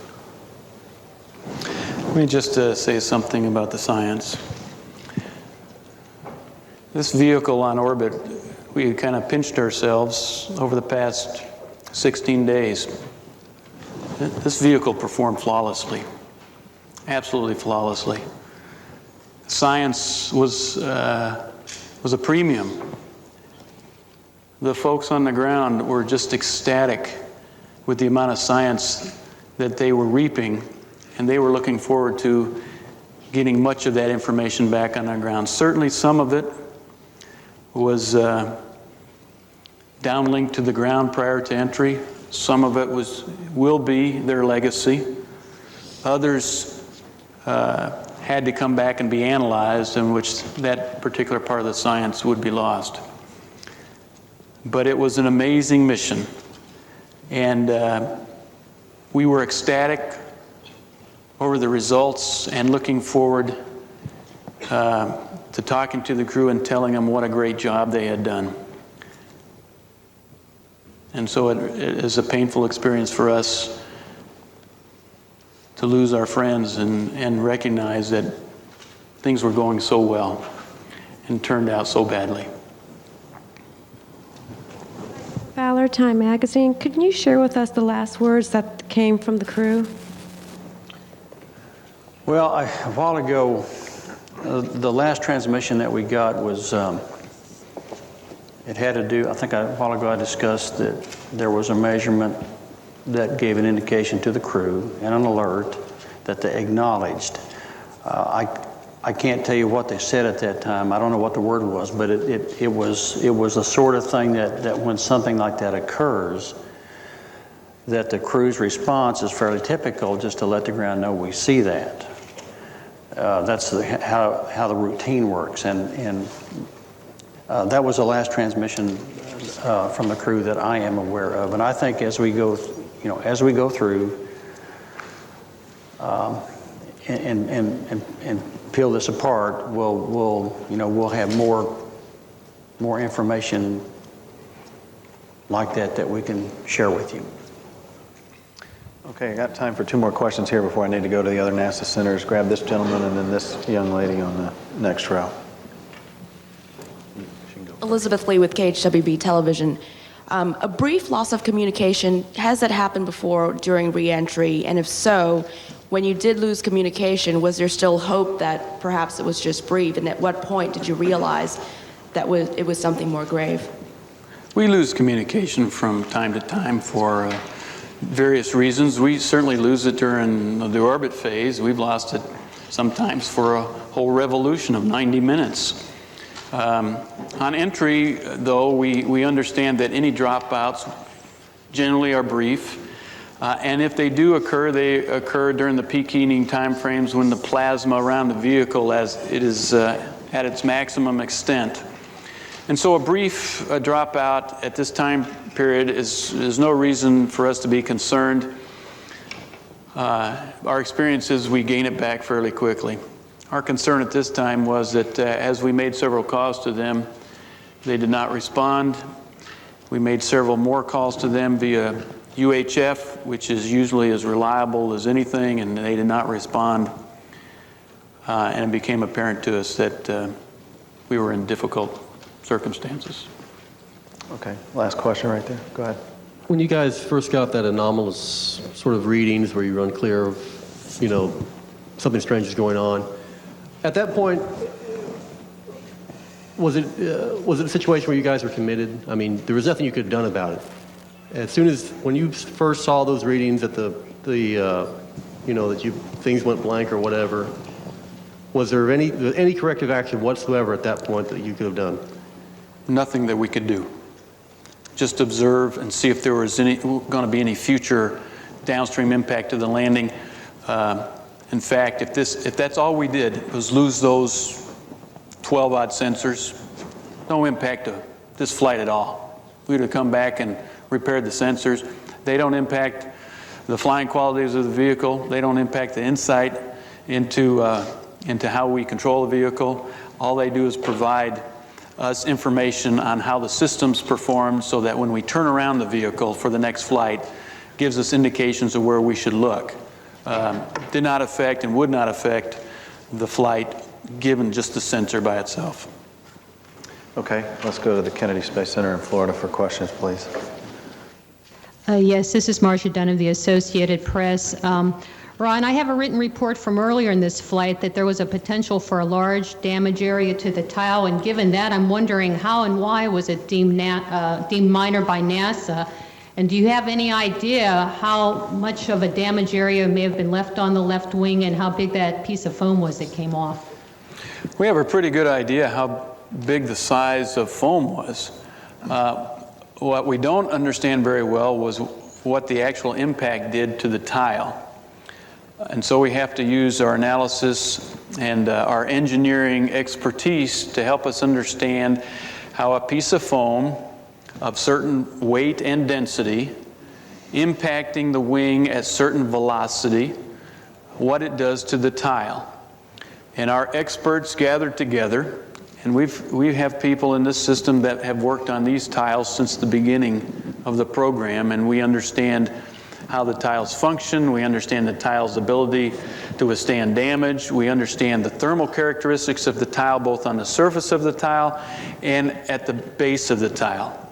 And as we got together and reviewed this information, we were convinced technically and analytically that the tile would not, the impact of the debris on the tile would not represent a safety of flight issue. In fact, we were anxious to come back and get the handheld film that the crew takes as soon as they get to orbit of the external tank. As it's moving away, we asked them to take pictures of the external tank so we can understand exactly where the foam was shed from the tank.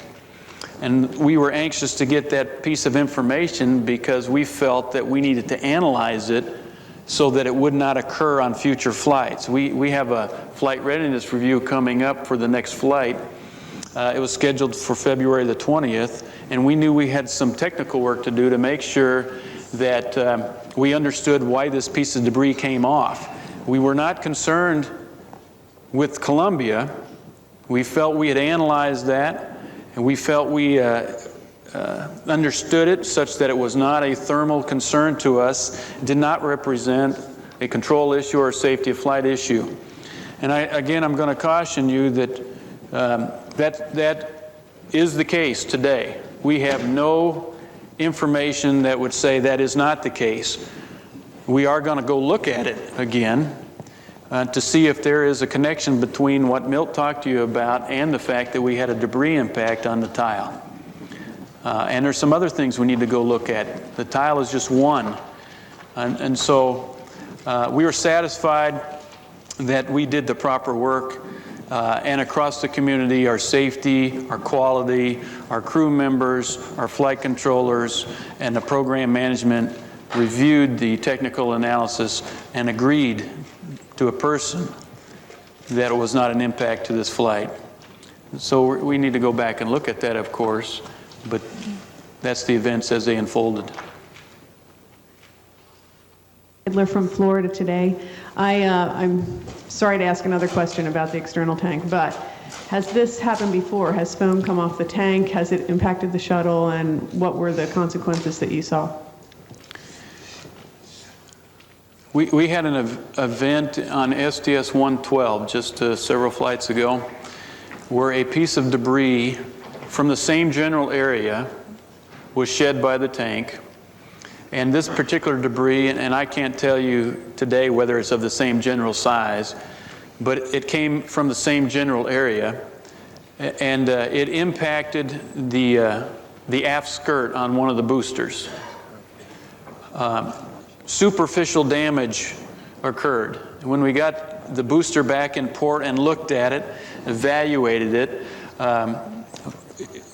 reviewed it technically, discussed it at the following flight readiness review, which was STS-13, we as an agency, as a shuttle program, decided that that did not represent a technical safety risk to us.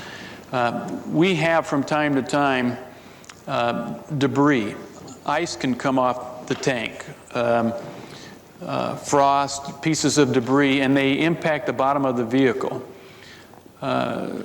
Several years ago, we had a problem where during the launch phase, we were popcorning pieces of this insulation on the tile. It would effectively reach a certain point in the ascent, and it would popcorn out and impact the bottom of the vehicle, and it would cause damage to the tile, but not damage that was a concern from a safety standpoint, damage that when we got back we had to repair or maybe replace a tile.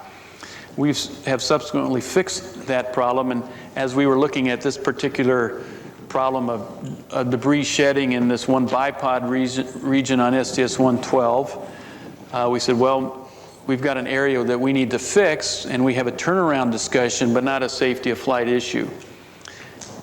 We flew STS-113. We didn't shed any external tank debris. On STS-107, as we looked at the films on the following day, we saw the same type of debris being shed from the same location. In this case, it didn't impact the booster. It impacted the left wing. So again, 2 occurrences in the last 3 flights is certainly the signal to our team that something has changed. It did not represent, on the first occasion, an alarm from a safety point of view. It represented a turnaround processing issue. As we go forward in our investigation, we're certainly going to look in this area and determine whether or not this was a contributor to the loss of Columbia and the loss of the crew. This is Mike Cabbage with the Orlando Sentinel. Ron, could you talk a little about who all and what all was involved in the analysis of the tile issue after launch? Did you ever give any thought to using telescopes to look for signs of damage to the orbiter? And if you had detected extensive damage to the TPS, is there anything you could have done with the angle of attack or anything else during re-entry to have reduced stress on that part of the vehicle? The easy part of that question is there's nothing that we can do about tile damage once we get to orbit. We can't minimize the heating to the point that it would somehow not require a tile. And so once you get to orbit, you're there and you have your tile insulation, and that's all you have for protection on the way home from the extreme thermal heating during re-entry.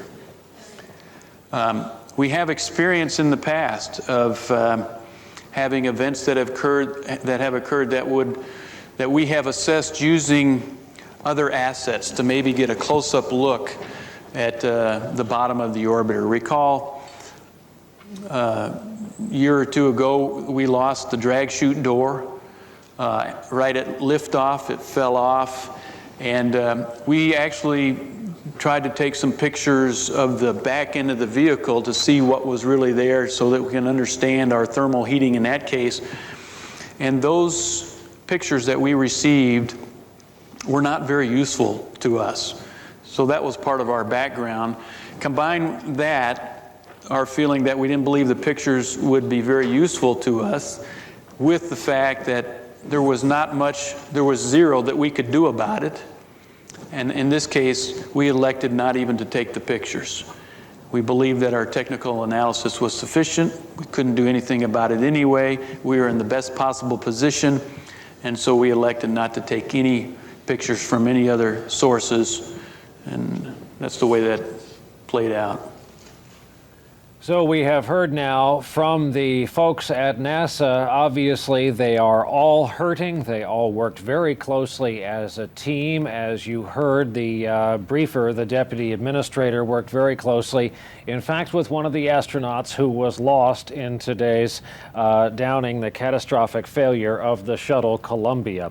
We know much more than we knew earlier, that many detections were made on the ground of anomalies on board the spacecraft at the late stage of the flight, just before breakup and then impact of the debris, among them heat sensors, and also the notion of a piece of foam debris having caused some sort of damage to one or more of the heat shield tiles has now been brought up. We have a piece of a computer animation for you to show you the path, the final glide path of the shuttle Columbia. This was early this morning. This puts us around 9 a.m. Again, on its final descent, an altitude of 200,000 feet, 38 miles and change above the U.S. at 18 Mach. A lot of the wreckage landing over an area several towns long in the eastern part of the state of Texas. And from satellites in space, obviously you see a line of showers there in the picture, the green circle. But this shows, we are told, not thunderstorms, the orange and red and yellow animation, the streak right there, rather the debris shield. The debris shield following the explosion and breakup of the shuttle. Again, the green on the radar is just ground clutter around the Shreveport, Louisiana area, but we are told that this loop of satellite from Texas this morning shows the electronic echoes coming back from debris landing from the shuttle. Let's go to NBC News Chief Science Correspondent Robert Bazell. And Bob, we have heard from this briefing, how to put this, that 1 is true and 2 is true, but they may not add up to make 3 in this case, correct? Well, absolutely, Brian. I think any veterans of these investigations will tell you that it's very important not to jump to conclusions in the first few hours. But anyone who listened to the briefing can tell that they spent a lot of time talking about a piece of insulation that fell off the external fuel tank, which is the big orange thing that we see in the middle of below the orbiter during launch. We see it right there. When it was launched on January 16th, a piece of insulation fell off that fuel tank. I don't know if you'll see it in this picture or not, but a piece of, yeah, there you see a piece of insulation came off and it struck the orbiter on the left wing, underneath the left wing. Now that could be a critical point of information because that's where the thermal protection tiles are. Those protection tiles are what preserves the orbiter as it comes in from space on its way toward ground. And it's very significant that the orbiter blew up just at the time when the temperature is at the maximum, as it encounters this enormous amount of friction from the atmosphere as it's coming in towards the ground.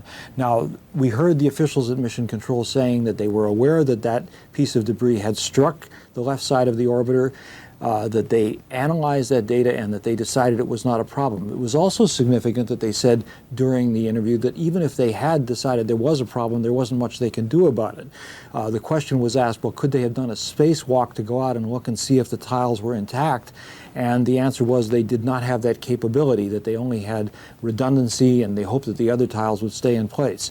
So you can certainly unfold a scenario where that piece of debris hit the shuttle on the left side there and caused a hole to be there which would allow heat to come in and cause the shuttle to explode. It's also could be a critical part of this scenario that the first temperature sensors that the mission controllers couldn't see were on the left side. So that's where they first lost the contact with the telemetry from the vehicle as it was entering on its way back to Earth. The other thing is that the other sensors within the vehicle's wheels inside where the wheels are and other hydraulics did show an increase in heat right afterwards. That was the second event that happened. So there is a likely scenario here that there was a defective tile, that the heat of reentry caused the heat to come into the orbiter, that the orbiter then flew apart because of the excessive heat. That's all, of course, a theory, and it's a theory that seems to make sense in these first few hours of the investigation. The people at Mission Control said that they're going to spend 24 hours a day for the foreseeable future poring over all the data that came in, the telemetry that came in during the orbiter's descent. They'll also be looking again and again at those pictures we just saw, I think, of the tile damage, to think that whether that tile damage could have been a possibility. They said they ruled it out right after the launch, but they're certainly not going to rule it out now. And they will be looking at every other aspect of the descent to try to figure out what happened. Again, it's very early. This is the first clue. It's the first, but and there's a tile that we see on the ground that fell off the shuttle and landed somewhere in Texas. It's very early in the investigation. We don't know what happened, but this scenario with a piece coming off the tank, hitting the left wing, causing tile damage is the most likely scenario right now. However, we have to emphasize that the investigation is only in its first hours. Brian? Robert Bazell here with us in New York, and let's go to a man who has flown the spacecraft. Rick Hauk is with us from Washington. You've been listening intently right along with us. We see a temperature elevation in if I read this correctly, in a brake line, and a tire temperature increase. We know from that there is heat infiltration from somewhere, but as I said to Bob, putting 1 to 2 together and getting 3 is another matter entirely. Right. Well, the coincidence is striking about the piece of insulation coming off the external tank. I'm sure that in hindsight, they wish that they had taken the photographs that Ron Dittebor was talking about, even though it may not have afforded them any information. I'm talking about photographs from ground telescopes. I can understand why they didn't do it, but now that something's happened, they'd probably like to turn back the clock, just as in terms of a diagnostic. I think we've certainly learned a lot more. The loss of signals, most of these were loss of signal. We did have the increase in the landing gear, wheel well, brake lines, and tire temperatures. And then the loss of all the data at 207,000 feet. So they've certainly got one path to go down to try to understand what's happened. And I think, by the way, Ron and Milt are consummate professionals. I worked with them when I was back in the Space Shuttle program.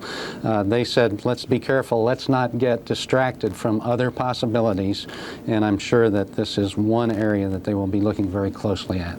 Now, let's see here, where to begin. They both, when the levels were elevated, the readings were still below minimums, correct? It could have, had it come all the way to fruition, landing and shocks under the wheels, they would have perhaps gone back and said, you know, we saw some elevated temperature levels there on final approach, correct? Yes,